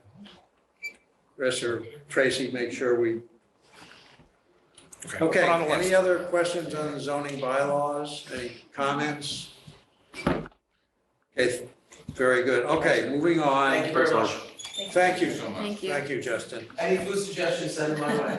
Roads and sidewalks, Corey and Paul have been working on that. We do want a report on that to the extent that they have something to report. We do want to have a vote on the slow down signs for King Street and Redgate Lane. If anybody has any strong feelings on that, but if you want, people are confident with that, we could just move to a vote on that. What's the sense of the board? You want to know what we're talking about, right? It's Yeah, like what we're talking about. It's a sign on Forest Ave that flashes your speed limit warning, slow down. Right. We've installed a couple in town. We now have one more ready to go, which would go to King Street. And we have another one in the pipeline, which would go to Redgate Lane. We're on Redgate. Wherever it's most, I think it's probably on the way down the hill. Mary Ann Weatherall. People cut through there fast. Yeah, they really do. Yeah, I got a couple folks. Yeah, they do. Mary Ann And they Weatherall move too. has That's offered, I'll go along with it, I just, I never use it. So. The only, excuse me, My apologies. Mary Ann Weatherall has offered to have that on Redgate Lane, and the reason it's significant to have the volunteer is some people don't like hearing those generators run. So that's where the one is, the answer to that question. No, Corey answered. Yeah. Yeah, I mean, I have a reputation for not liking the visual noise but obviously safety is a priority. My only concern with Redgate Lane is it is such a small residential street as opposed to some of these other streets that are wider and have a lot more traffic. And I'm not diminishing the issues on Redgate. I have a friend that lives there. So I wonder if there's another way to sign or signal or patrol or do something other than one of those big solar flashing light things. So Diane, you may remember the residents came to us and asked us for a stop sign because they were concerned about the traffic, that people cutting through, and they wanted to slow down that traffic. And we said, well, let's try one of those like huge billboard things first, right? The slowing, which I think has been okay, but people are still speeding. And to the extent that we have something smaller than like that massive billboard right there, which is probably more aesthetically jarring. Yeah. And it's only temporary too, because we have to move it all around town, right? Like we only have so many of those. That I think there's still a concern about speed. People do speed, and there's a lot of kids on that. I totally agree. I mean, my whole 12 years ago, I wrote a letter to the mayor, like, people just slow down. But I just want to make sure talk about massing, that we're not putting something big and that it's going to have to be on somebody's front lawn because there's no sidewalks on that Is there street. any controversy on the King Street location? I don't know where anything's gonna go, but we're gonna put it All on. right, so why don't we have Chair would entertain a motion for King Street and then we can discuss Redgate. We don't have to discuss it. I just want to make my position known. Well, and I mean, I did hear from some Forest Ave residents that complained about the sign because of the flashing.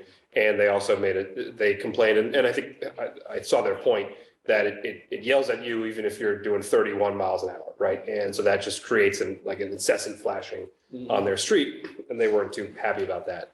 So the other thing that I am seeing is these are becoming more and more common. I am wondering if they're becoming less effective. That's my point about signs. So I want them to work. I want whatever it is we do here to work. I mean, Redgate is just, again, as I said before, people's. Well, we should decide, do we want it or do we not want it? Or do we want one and we're not sure on the other? I make a suggestion. I think King Street is definitely due for a safety sign. It's a big cut through. It's a big street. There's a lot of forest on that street too, that I think we can use to mitigate the flashing impact. And we just had a lot of feedback on safety. So let's proceed with King Street. Maybe take a pause on Redgate and maybe, Chris, if you don't mind, go back to those neighbors and say, is there still what do you think about this? Because you're the ones that are gonna have to deal with flashing. If this is a net negative for you, then, okay, What are we're our trying other to help. options? That's Yeah. all. That might be more to scale for that really tight, narrow neighborhood. This is narrow road, so the roads like Beechwood, I could see. Yeah. Because you can look down, your own spit on, and look, Jesus. Move 40. And Right. you don't even realize it. It's, And I think maybe, Chris, that the conversation is, there's a lot of streets, Redgate is particularly bad, because I know GPS sends people through that, if they're going to the other end of North Main, but there are other streets like Beach Street where people fly, because it's just a straight shot, and man, there are people walking their dogs and their babies all over that street. So maybe it's like, are there the second tier streets, meaning they're cut throughs, they're very heavily residential, they're not wide, there's no sidewalks, that kind of thing, that we can do experiments, something that More moves creative. around, right? So that we know that maybe we do this kind of a sign on Redgate for a month, and then we try it on another street where there's some concerns. they're portable, right? No, these aren't portable. These are the permanent ones. I mean, you can move them, but they're not designed for that. Yeah. They go on the ground, we've got to put them in concrete. So do we want to, are you going to make a I motion? make a motion to install King Street. Second. We have a motion made and seconded to install a safety sign on King Street. Do we have any further discussion? Hearing no further discussion, all those in favor say aye. Aye. Motion carries unanimously. On Redgate, if anybody wants to make a motion or not, or we can just not move forward on that at all. I don't want to throw it off to the side. I want to see if there's a better solution than one of these signs before we go. I'll follow back up with Chief Quigley and his traffic control folks to see what they. Okay, we just want to be able to say to the Redgate that Right. that We're we on it. have. Absolutely. We haven't forgotten. Absolutely. Is it the consensus of the select board that it's a matter of concern? The traffic and the Is speed. it a matter of consensus that Redgate is a matter of concern? Of course. Absolutely. Okay, just wanted, 100%. just so we can say that. Right. Okay, roads and sidewalks, I know that Corey and Paul have been working on that, and I don't know whether there's a thing that they'd like to say at this time or update us, or Yeah, we put the draft in the warrant, in the packet, so that anyone could make comments. This was something that I drafted. I tried to think about all the things we had talked about, put it all together. Paul and I had a discussion about, making sure there's a time deadline here. And the other thing that we were concerned, and we put it specifically, was to be sure that this committee has the resources for it. Because I think doing this kind of work with existing town staff, and we've heard, is going to be very difficult. So it's going to require us on the select board level to approve funding, whatever the town manager decides it needs to get it going. So we want to, just so discuss you're it. just updating us, you Sure. don't have any concrete proposals? No, I do have the proposals in the packet. Yeah, I know. Yeah, we can do whatever we want here. So when you say funding, are you talking like a facilitator for the conversation in the committee? It's something like MAPC to come in to do to aggregate the studies, have the outreach, discuss the funding options, give us some guidance on getting state money, all those things. I mean, we need a shot of nitrous here to get this going. And I don't think we can do that just internally. So I would ask on a related note, Corey, and this dovetails with the next agenda item where there's a ton of federal money out there Yeah. on resiliency. How can we, and I think this is incumbent on the select board to figure out the road paving schedule and just lock that down. In part because if we're gonna do something with the road for resiliency purposes, can we bake in the sidewalk as a part of that upgrade and apply for resiliency money? For example, Margin Street. Totally. Like if we're gonna raise it to address some of the flooding issues. Well, so one way to address that would be part of this committee could, give us at least a standard to say, if we're going to do this, we're also going to do this, because right now we don't have that guiding principle. We have nothing. So that's all kind of, it's a little wordy to the charge, but it's all those things as well. And if the committee, what I've always said is, if we have a citizen committee that has really gone through and done the work and then brought it to us on this board, our job is to take it and run with it, to enable the residents to have a voice, and then for us to figure out how to get it done. So, that's kind of been my pitch on this, and, we need to have that guidance. As long as we think we can find the resources to staff it and make sure it's successful, I think we'll be in a good place. First, I'd like to thank Corey for doing the lion's share of not all of this, taking two of my suggestions, but he wrote this draft. I'm happy with it.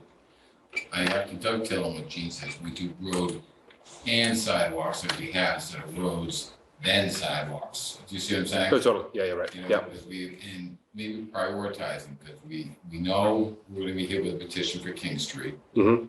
That's a non-existing sidewalk right now. Correct.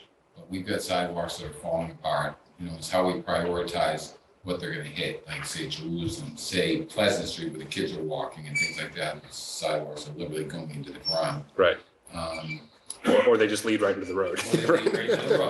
So, I understood like what Brian Joyce was saying, that it's a little more complicated, quote unquote, than you think, but maybe it is, maybe it isn't. But I just say my thing with the timelines, real timelines, and then, like you said, when you and I discussed it, is then we run with it with timelines, getting the community together. Yeah.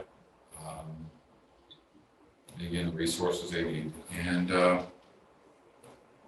but like Gene said, let's concentrate on roads and sidewalks, because we're doing around here roads then sidewalks. I'm thinking like we're gonna pave Cushing, we're gonna pave Pleasant. Okay, what about the sidewalks next to it? Well, that comes 10 years down. Right. Or what if there's a place where the sidewalk is not connected to the road and that just goes into like, So it's North Main Street, right? Just more, it's just put the whole piece together, and I imagine in the long run, or the short run, it's gonna save money. Than having to go back. Or save lives, right, Save yeah, lives exactly, that's. And reinvent the wheel again. Right. You, first of all, you had me at create a methodology for repair and create a methodology for ranking priorities, because I think those are the real specifics that have to get ironed out, because that drives the plan. Right. Ultimately, so that we're not like prioritizing individual roads and whatnot. The two things, this is like so weird, but SSCC to me always says Social Community Center, so I don't know if there's another way I was titling over acronyming, I guess it's an acronym because you over-acronyming. can't pronounce it, but yeah. And the only other thing is whether this could take into consideration public parking lots. Or whether that's too much. Like I think about, we did there used to be a traffic study committee out of the police station. It was totally staffed with a couple of community members for the most part. Wow. I think it's worth digging up some of that. And then there was the traffic study from, do you remember, Chris, what year that traffic study was? Like 2015, 2014? The parking one? The parking one, was it 2018? 2018. Like, 2017, yeah. Is that public parking lot, which to me says a lot about access and egress and parking and cutting through. And I mean, the art center has, sometimes 60 people in their building at the same time Right. taking classes, like, and they go out into a dark parking lot in the middle of the night. Like, is that kind of stuff part of this or not? I would probably argue that I think we've all talked about downtown, the village district needs its own representation, right? And it goes into zoning, that goes into business events, that goes into how we fix the parking problem, that goes into how we get people from the parking lot to town. So this, this works together, but I think this is, I don't want to, if you overload it, you get confused. This is about, hey, we've got sidewalks that are in disrepair, we've got roads that are unsafe, and we know about them, how are we going to fix it? Right. And I think that's the guiding principle here. Not to say that downtown's not important. No, I mean, it's to resiliency, everything's connected to each other, so. I would agree with that, but I think at the rate we're going, parking in this town is going to require It's gonna be a a problem. committee on itself. Right. Especially once everything's going on in the harbor, the village is sprucing up. And if we keep having more events like we just approved a big one, that's gonna be, it's gonna be a thing. So for edits, I was just saying, what do we want to do? I will probably have some edits for, if you have a Word version, I can redline it. I could do the same. I couldn't access to the full quarter. Really? Okay, I'm sorry. Yeah. Well, I'll send it to Chris. Can I send it to you and you can push it around? Okay. Maybe something's going I on. could not. It was a PDF, your version. I tried to send the doc. It would not open, and I don't know Okay. why. I'll send it back to town staff. Thank you very much. All right, so Right. on this, you guys are gonna do that. We'll send some edits, and Chris, you'll get, We'll get it back up. you'll get everything converted to Word so we can figure it out. Thank you. Okay. Any other discussions, Get some people on it too. roads and sidewalks? Any other comments from anyone? I have a question. Go ahead. So we get this, once we get up and running, now how do we get it out to the people? Like, I know some people would love to get involved, and I think you do as well, and anybody else might too. So we put on the website, we announced the There you go. heck out of it. I think it's very simple. You decide what you want, and Justin will put out something the same way with the zoning bylaws. As long as he makes it through tonight. Right, but I will add that a lot of it is recruiting. If you know people. Leftover COVID law.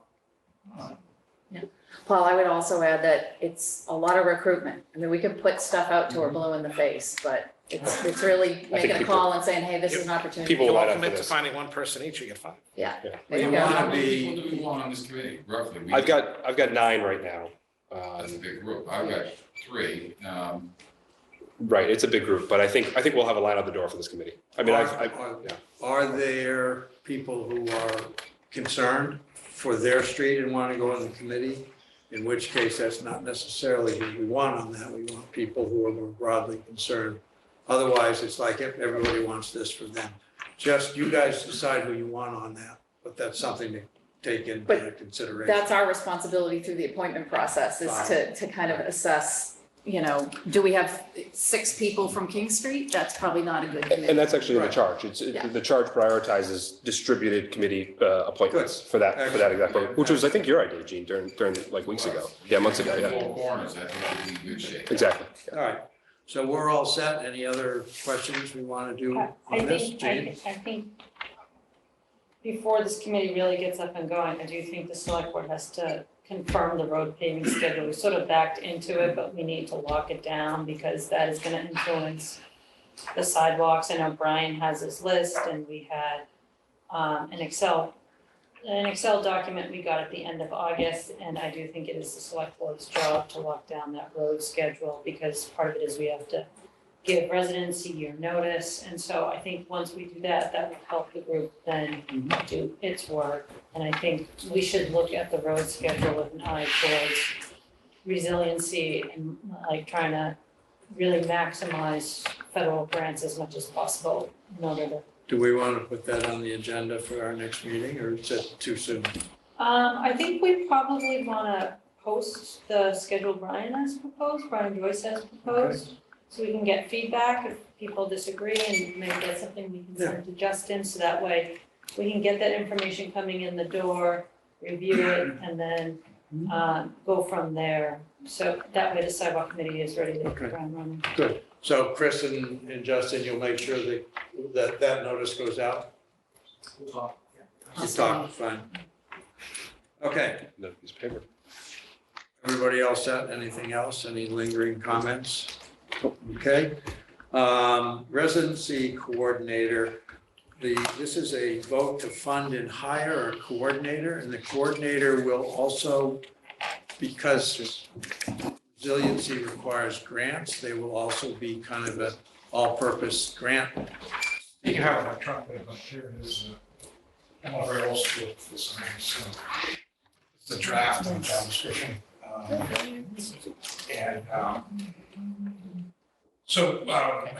Yeah. We've had a lot of conversations. We have some funding. I'm going to recommend the board repurpose some ARPA funding that have been set aside but we haven't used. $55,000, and we can retain somebody for a year. We'll see where it goes. So,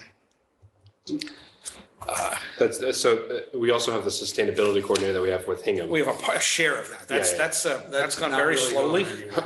I just heard from the town administrator this morning, another meeting, that they think they're about to hire somebody, so that's great. Because we got sustainability, resiliency. Yeah, it's a little different. Yeah.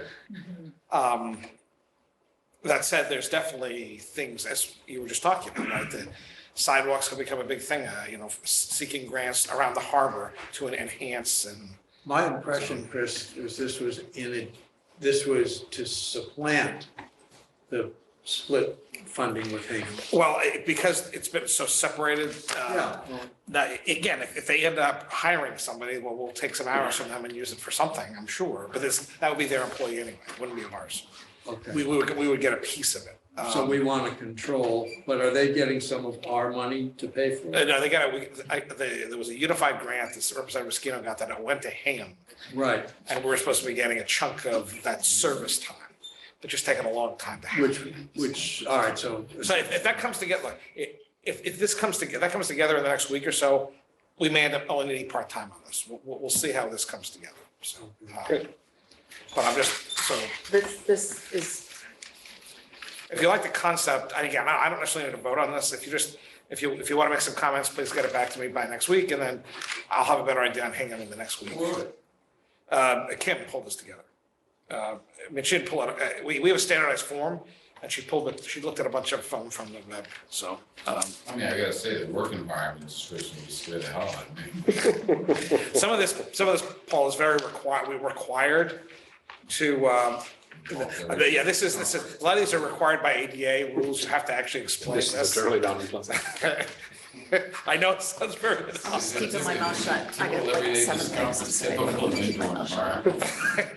Well, in our building, that's absolutely certain. So Jack, just by way of background, this is something we asked Chris to draft up for us so we could review because we're in an environment right now where there is a ton of federal money out there And at the end of the day, we do have a variety of different projects, whether it's sidewalks that, need to be raised, the breakwater, sewer. There's just a whole series of potential federal money that if we had additional resources within the town, the hope is we could chase much more and obtain much more federal money for projects we're already inclined to do anyway. And so that was the thought, but certainly take a look, see what you think, see if we need to change the function and scope of responsibility. This was just after talking with staff, seeing like, do we have the bandwidth to do the significant grant process, application, et cetera, that's out there. When we come across opportunities, so for example, the sidewalk committee, to the extent that they need assistance with their work, that could be something that we could use this person to assist among others.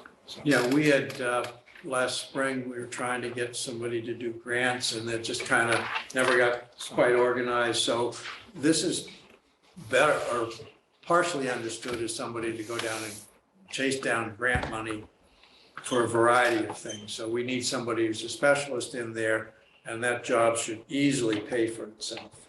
So when you look at the job description, understanding that that's the overall intent of this, if you have any suggestions to make it work better, please do that. And I think that there is some urgency because there may be some people that we may know who would be fit this well.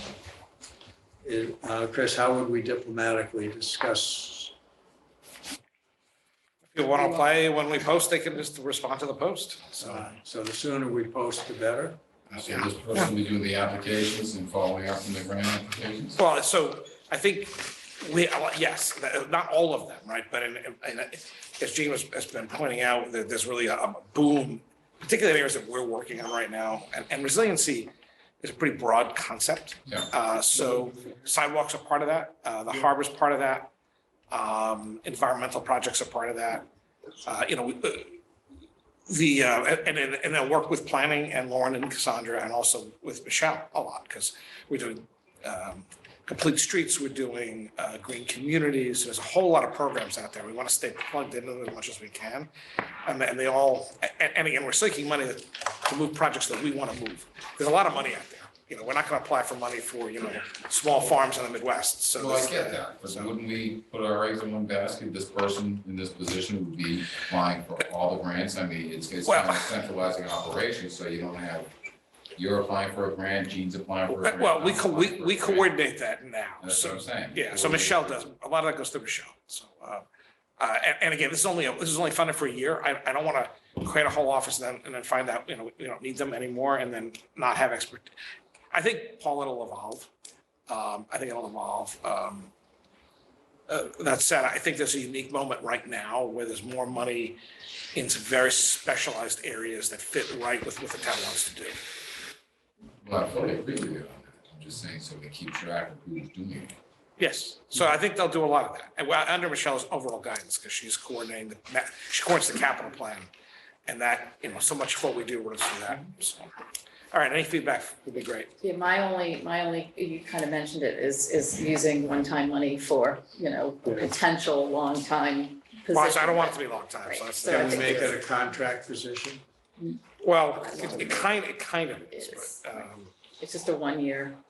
it's a 1 year renewable if we have money both sides. But look, we look at what we just saw with respect to safe harbor,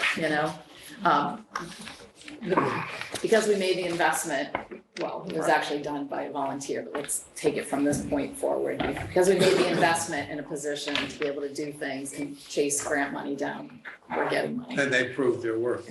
More than prove their worth. So whoever this person is, if they prove their worth. Yep.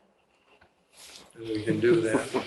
There's a lot of money out there. It may not be here 2 years from now or even a year from now, but we can grab some of it. And overall, I think it's pretty clear that we have more needs for planning expertise than we have funded expertise right now. So we should get stuff when we can. And it's on 1 year renewable. But anyway, what is the board want to look at this and review it and change it? Make suggestions, and we can have it on another agenda. Is the board comfortable with it as it sits? I think we can direct some edits maybe to Chris and put it on the next agenda, and Chris can take it and. And then I'll formalize the Unless people are prepared and ready to vote on it. No, all right.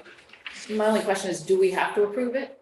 No, you need to prove a funding source. So, you know, We do I have would to- never, I would not normally bring a Right. job description for review, but it's a new position. And That's I'm fine. gonna ask you to ARPA fund this, so you're gonna Okay. have to fund it. Okay, great. Okay. So, We can get it back to the next one, right? Yeah, that'll- That's it, I mean, it's nothing earth shattering, the next one. No, yeah, we can come back next week. Yeah. yeah, okay. So do we want it on next week's agenda? Should be able to do that, if that's the truth. Okay. We'll plan for that. We'll talk more tomorrow when we talk with. Okay, we'll talk about it in our agenda meeting.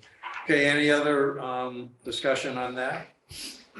Okay, let's move on to the special town meeting warrant articles. So you have it in front of you on hard copy, and if you could put it back up on the screen, Justin, and you can just kind of scroll through it as I talk. Yeah, Okay. So Jennifer Mullen, our brand new finance director, started last Monday, and then proceeded to get COVID and work from home for 4 days. So she was back today. She's doing much better, and we had a nice conversation. So we talked about a whole bunch of things. So this is the warrant. There are currently 14 articles on it. I'll walk through them for you. The primary amendment at the moment on the fiscal 23 budget is we have to approve that pass-through money. You know, we collect the money from Verizon and Comcast, and we send it to 143. It has to be done through town meeting action. So this will be the first quarter or two, depending on how much money we've gotten at the time. Unpaid bills, there's gonna be some, there were transitions in public works, in zoning, and in finance. So we're trying to formalize exactly what the scope of that is. They're all things we did. It was a more challenging year than I had hoped. The stabilization, we could be putting money into stabilization, there'll be money going into the OPEB as we commit to every year. There'll be money going into capital, and we're trying to determine whether or not we need to put money into general stabilization, or if there's money available to put into anything else like the special ed stabilization fund. So I should have more formal answers for you the next time we meet. Article 4 are one-time expense items, and there's 6 right now. The first is that any of you go to the landfill regularly, or the RTF, there's a giant compost pile. It got much, much worse during COVID. Yep. It has to be, because people are dumping stuff and not taking it away, and we need to have someone take it away. It's gonna cost about 30 grand. We're gonna start from scratch, and Brian's gonna look for, we have a potential new home, but it's gonna require permitting. It's kind of on-site, but it's in the back. But there's some areas that might require permitting, so they're gonna look at that. So that'll buy us some significant time. We'll be talking more about CRM, but this is funding for a 1-year CRM. That'll be coming up shortly, probably on the 25th. The assessor has a significant one-time expense for industrial properties this year. That's what this will fund. I thought we had included the spring budget, but apparently we didn't. So there's this facilities is taking a more hands-on approach to the playgrounds and in some of the other areas. There's some scattered work that needs to be on the playground, some swings that are missing, some, stuff like that. And we need to formally start budgeting that now in the facilities budget so they maintain it going regularly. We hadn't done that. Really quickly on that, because I know this isn't a formal presentation, but was that going to include the issues at Beechwood? No, that's coming up. Thank you very much. I was just thinking this. That's next. That's next. Those emails. We need to crack seal the tennis courts again. It's just until we do something, we have to keep them playable. And as all the work we do on the baseball fields, we discovered that if we have a field rake and it's a specialized piece of equipment to rake the infields, it'll be so much better for us. We can't get them, we can't borrow them, and we can have our staff trained to do it. So it's just gonna be worth having. So not expensive, but it's a good thing to have. In capital, there are also 6 projects right now. Sorry to interrupt, Chris. Go ahead. The I'm sorry. Field rake. Yep. That's the thing that goes behind a tractor. Yes, I believe so. We do have little tractors. We just don't have a fancy field rake that does infields. So, Right, lift one from my father-in-law. yeah. If you can find one, let me know. That's what I- Baseball player in town, right? Great, then I'll take it off if you can find me one. So, Do we have to bail him out if he gets caught? Yeah, I was gonna say. I don't want to hear anymore. I just. No, we don't Yeah, want yeah. to. Show up in the middle of the night. We know nothing. We know nothing. So those are those six. So we have 6 other capital that are time sensitive for one reason or another. The first, we got 3 leased vehicles. We got a Great Communities grant that paid for the lease for 3 years. So we've had them for basically free for 3 years. The leases are up. While we might get another grant, there's no vehicles to lease. So we have a buyout clause, and to buy them out for $42,000, we'll give them, we figure we'll have them for at least another 3 years. And then we'll see if the supply chain is better in 3 years. But they've been they're used by elder affairs, they're used by facilities, they're used by town staff. They're very visible, and they're also completely, they're zero carbon emissions, so they're great. The police won a grant to replace radios, $50,000 with a 25% match. That is the match. Capital's already heard that and said go. The Osgood School vestibule is something that came out of the security analysis the schools did after we're not sure if that's a final number that's still being vetted with capital. We need to upgrade the generator in the public safety building, that's police and fire, and that will do that. There's some lingering, and we have to finalize the number on this. Capital didn't fund all of the upgrades to the HVAC at the Public Works building last year for some reason, and we're trying to figure out how much more we need to just finish the job. It wasn't much, but it needs to be done. And then the Beechwood water main, well, it went out to bid, it came in a little short.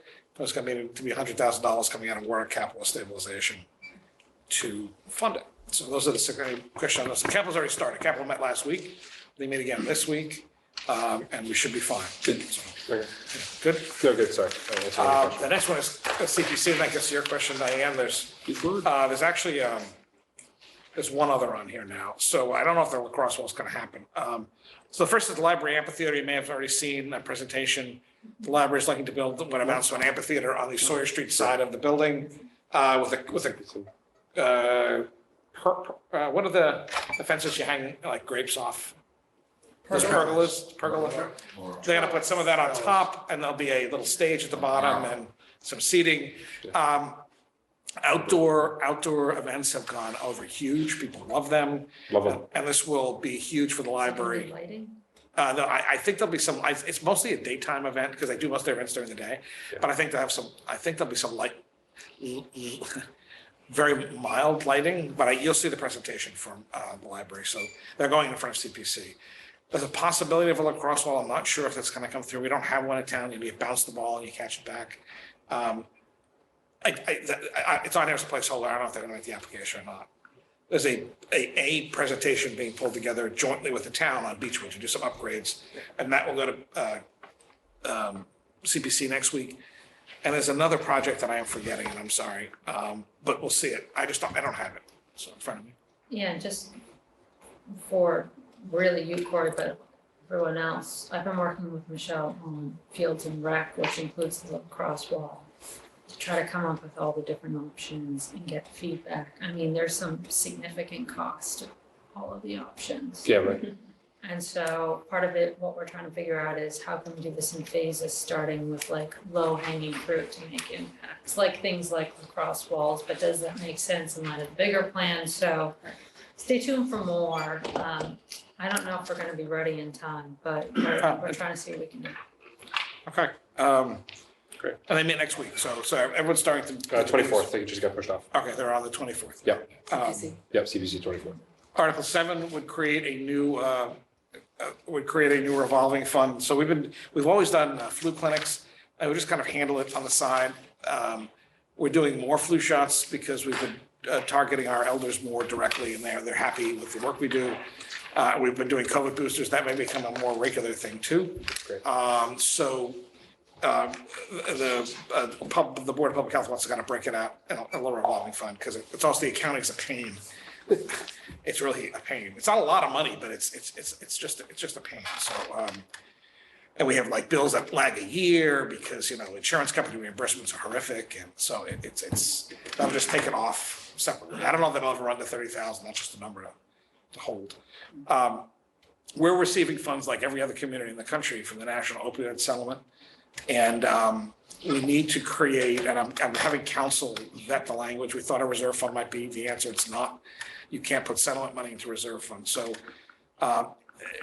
Jennifer recalled a receipt reserved for appropriation. So we're gonna get this money in, we're gonna stick it into account, but we can't spend it unless town meeting authorizes the spending. So we should have the money by town meeting, then it can be authorized to be spent by Safe Harbor in programming. They already have there's already discussions going on. It's, the first year is only $30,000, $34,000, and then goes down to 20, and it kind of bounces around 20,000 for about 10 years. So it's not nothing, but it's not enough to pay for any, major event, but it's extra money. It's good programming money. Yeah, and it definitely helps. And the intention is all the money, that settlement money would go directly to Safe Harbor. Well, programs that would be run through Safe Harbor and the Board of Health too. Okay. I mean, because Safe Harbor is going to slowly migrate under the Board of Health. I think as time goes on, the positions will. Because again, Safe Harbor Coalition will hopefully stay around for a very long time. Their home, their natural governmental home will be in the Board of Health, I think. I think that's where we'll go. So you don't have the text in here, but there is text for the Wetlands Protection Bylaw updates. It's on, it is riverfront and vernal pools. Those are the areas they're focusing on. They've worked with council, and that's going to advisory shortly, I think, for a first look. I'm getting some updated language. So we've been looking, I think all of you saw that we've officially unveiled that new communications, emergency communications phone at Rocky Beach. And that helps. That whole area of town, though, has a horrible cell. The whole northeast corner of town has horrible cell service. We've located after a lot of work by our IT and our police and coordinating with a couple of cellular companies, we've found a site in, yes, thank you, Wheelwright Park. That's kind of near that. There was an old radar testing tower that's been in there forever and ever and ever. It's in that generalish area. We've learned that the park came into the town's hands in 1865 after Levi Wheelwright died in the Civil War in Louisiana. He got bit by a mosquito or something, he died of disease. That's how most people died in the Civil War. And it was left in the town. We had no records of that. So we had to go find it. So now, while it's highly unlikely anyone from the Wheelwright family is going to complain that we're using some of it for technology that did not exist in 1865, to be safe, the state has a process called Chapter 97 where you get approval to do something that's not necessarily contemplated. So that would give the town that authority to petition the state. Yes. And then we wouldn't build a cell tower that then if something comes forward, that would probably go to Springtown meeting to cite something. So the removal of Cohasset Police from civil service, that was part of our settlement with the police department, which you'll see shortly. They're all on board with it. And because you have to go out the same way you came in, town meeting would have to authorize a home rule petition to go to the state. I think for this one, Chris, on the informational summary, I think it would be great to have a little more content and substance about why we want to do it and maybe why the police unions and police are agreeing. I think it, at first blush, could strike you as significant. But if you understood the issues more, you're like, oh, okay, I see why all parties are incentivized to do this. We will make that more robust. So, and just for the simple answer is that it not only modernizes the ability of the department to hire, it also gives the officers better promotional opportunities. The civil service is a very stratified system. It was good for its time. It's straight jackets, the department. So you can't test skills and abilities the same way. Everything's a test, right? I've always done ground tests. Tests are great, but tests don't always test your ability to do a job. I'm talking about written tests. And to be able to do different kinds of promotion and recruitment is really important. When we tried to hire a female officer, which should be very easy, we had to justify why we needed to hire, to try to find someone off a list. And it's, well, we don't have any. Well, so, I mean, it was like, well, it's 2022. At that time, it was 2019. We really should have at least one member of the department who's of another gender, because you're dealing with domestic violence victims. You're dealing, and you need to have that ability. And the civil service was like, So. To piggyback on Gene's, Chris, which I agree with 100%.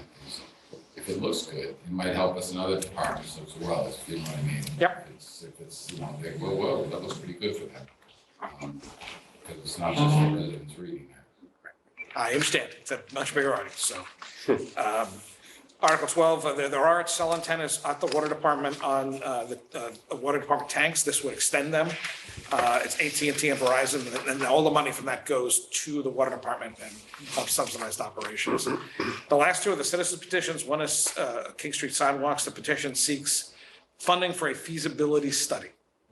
And there's no source or amount. So I've asked Public Works to figure out what that might cost, because town meeting cannot approve an unknown amount of money. It has to approve something. But can we even modify, but then we have to modify the citizen petition. On the floor, someone will have to do something. Yeah, Because you can't approve, I mean, so, or not, and then it becomes invalid. So there has to be a number attached to it. Or we can make it what's the other option? Make it a sense of the town type of vote? Yes, Okay. yes. Again, we'll have to talk to the council more about that. Sure. So, You talking about King Street? this is King Street, yeah. Yeah, so there's no idea how much was. And you have to have a dollar amount. The other one is the navigation bylaw. This is what's been put on, this has also been put on the warrant. And I know the board is looking to set a public meeting date for it. We're looking at next Wednesday tentatively at this point in this room, so. So that's the warrant. It's a little bigger than I thought it was gonna be. A lot of meaty issues. Advisors are taking a look at it. I said Capitol's meeting, CPC's meeting. The way it looks, you should really be getting articles to really chew on the 25th, 2 weeks from tonight, and then finalize on the 1st. That would be the goal.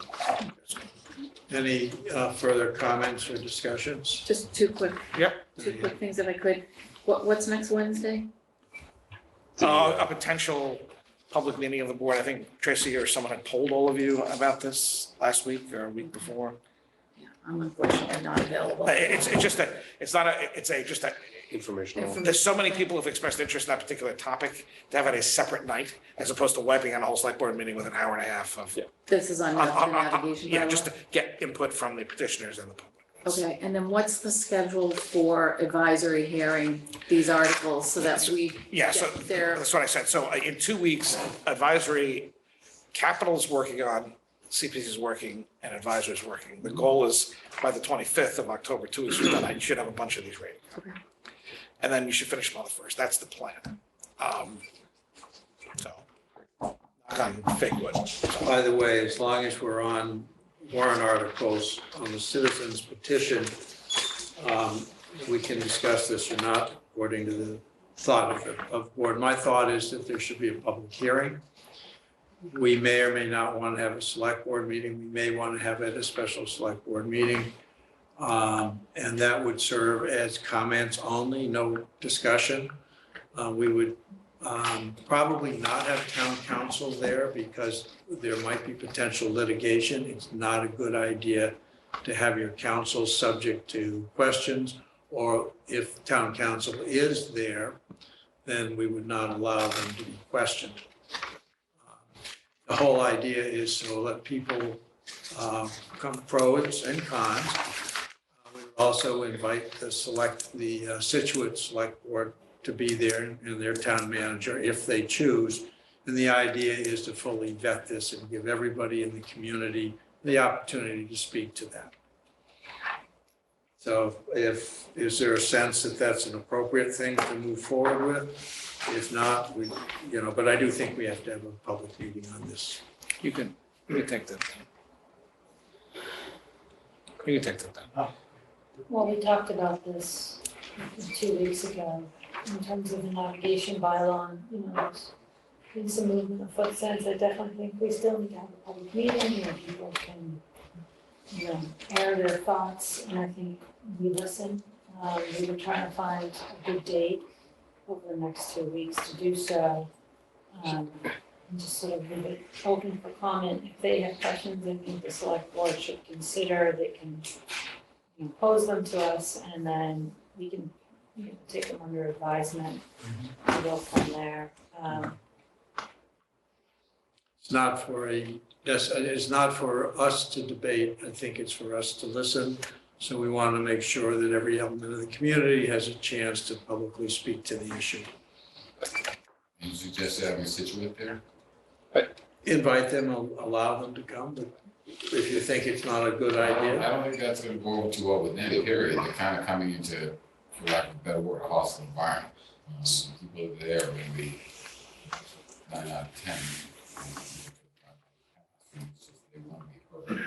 I just don't get a good vibe on having Situate. I mean, inviting them, I suppose, fine, but if I were them, I don't think having too much to go. They did come to the last public meeting on that, or the chair did, and well, anyway. Just, I mean, on that, I mean, this is, the town's gonna have a time to speak at a town meeting, right? It's a citizen petition that will go to the whole town.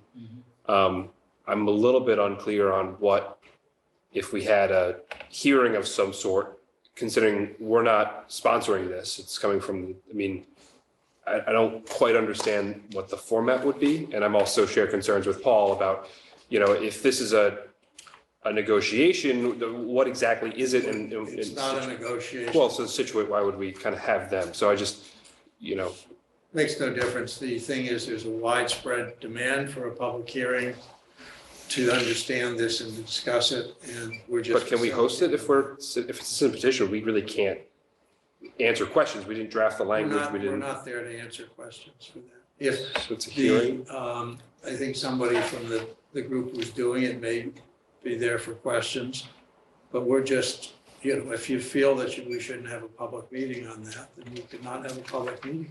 I just want to make the clarification that a hearing is something different than a public meeting, so. Whatever. I think Yeah. that's important, an important distinction, and I would request just that we get a poll of the board on availability.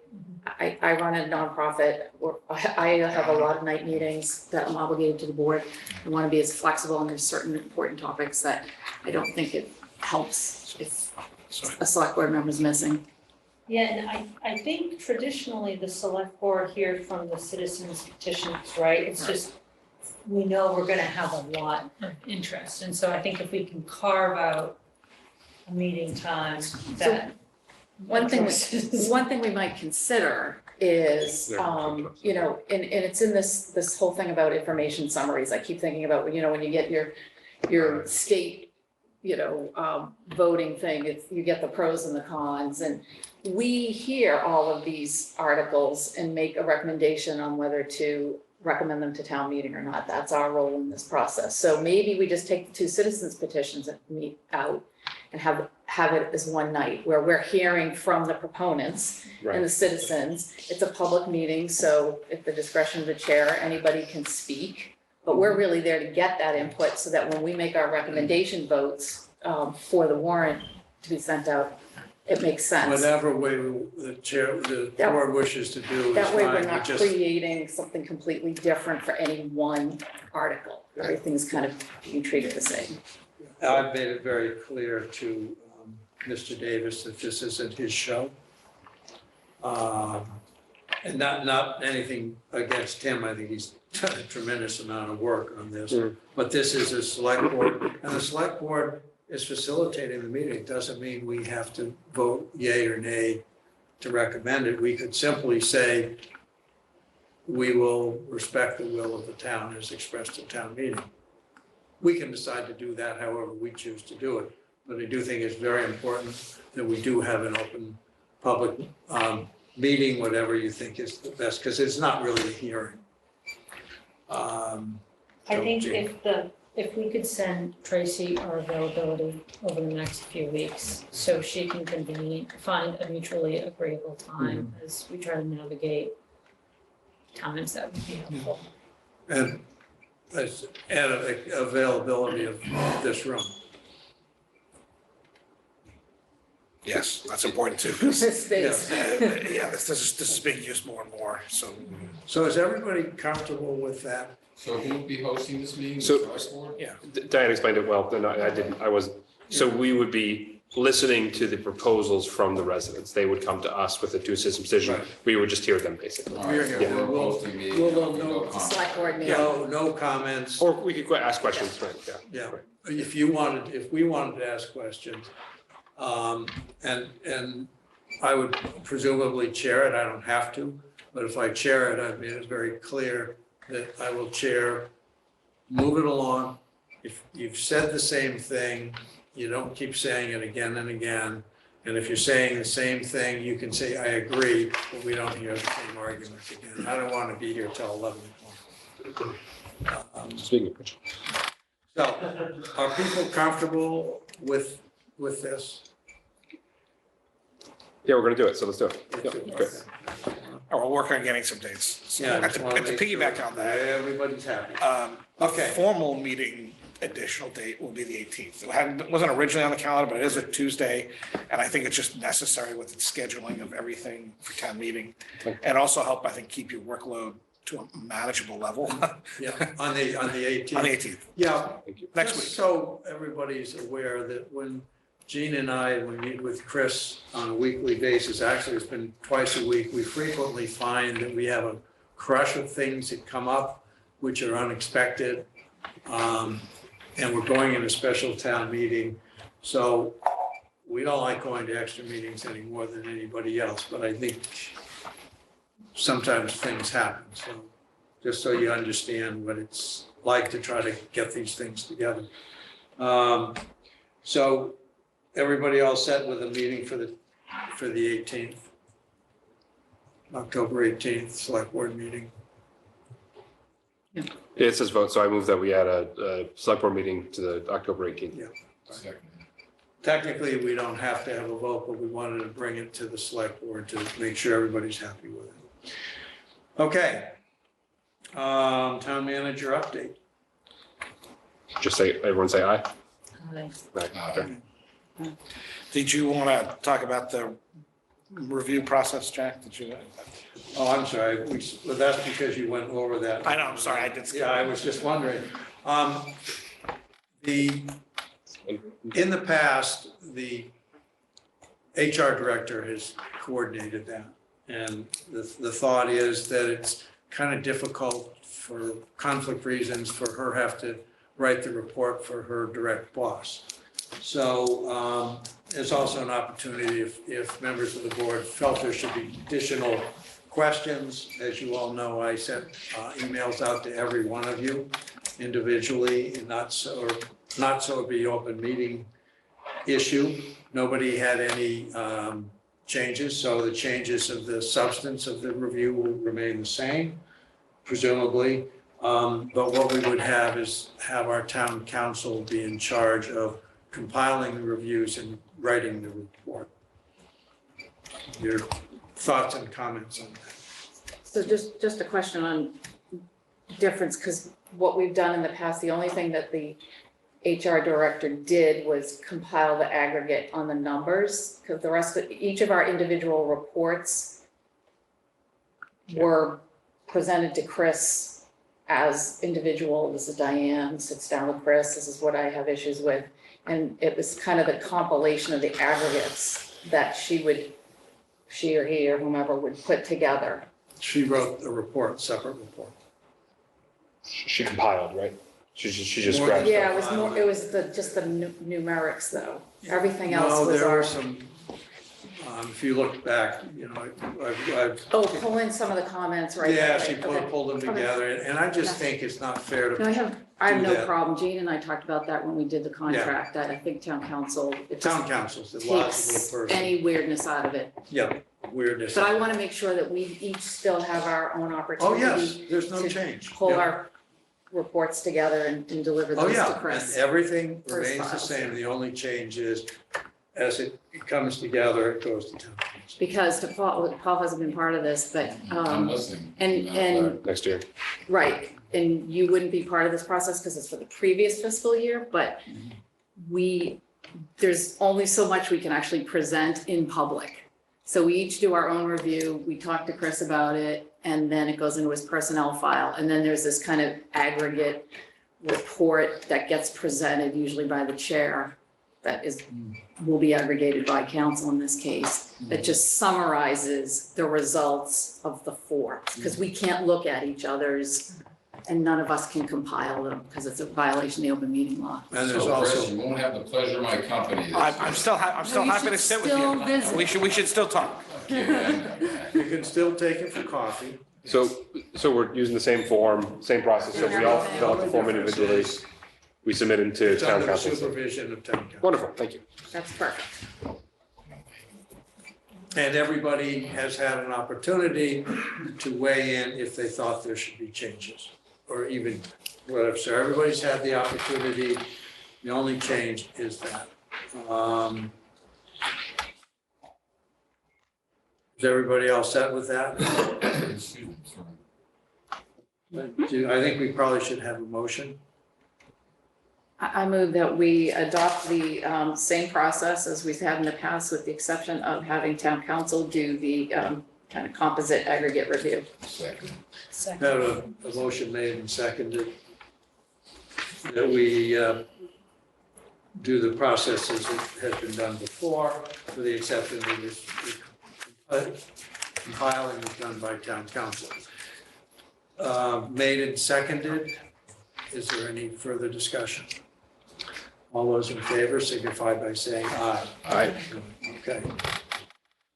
All right. Any updates? I'm gonna pass. Okay, and the select board comments.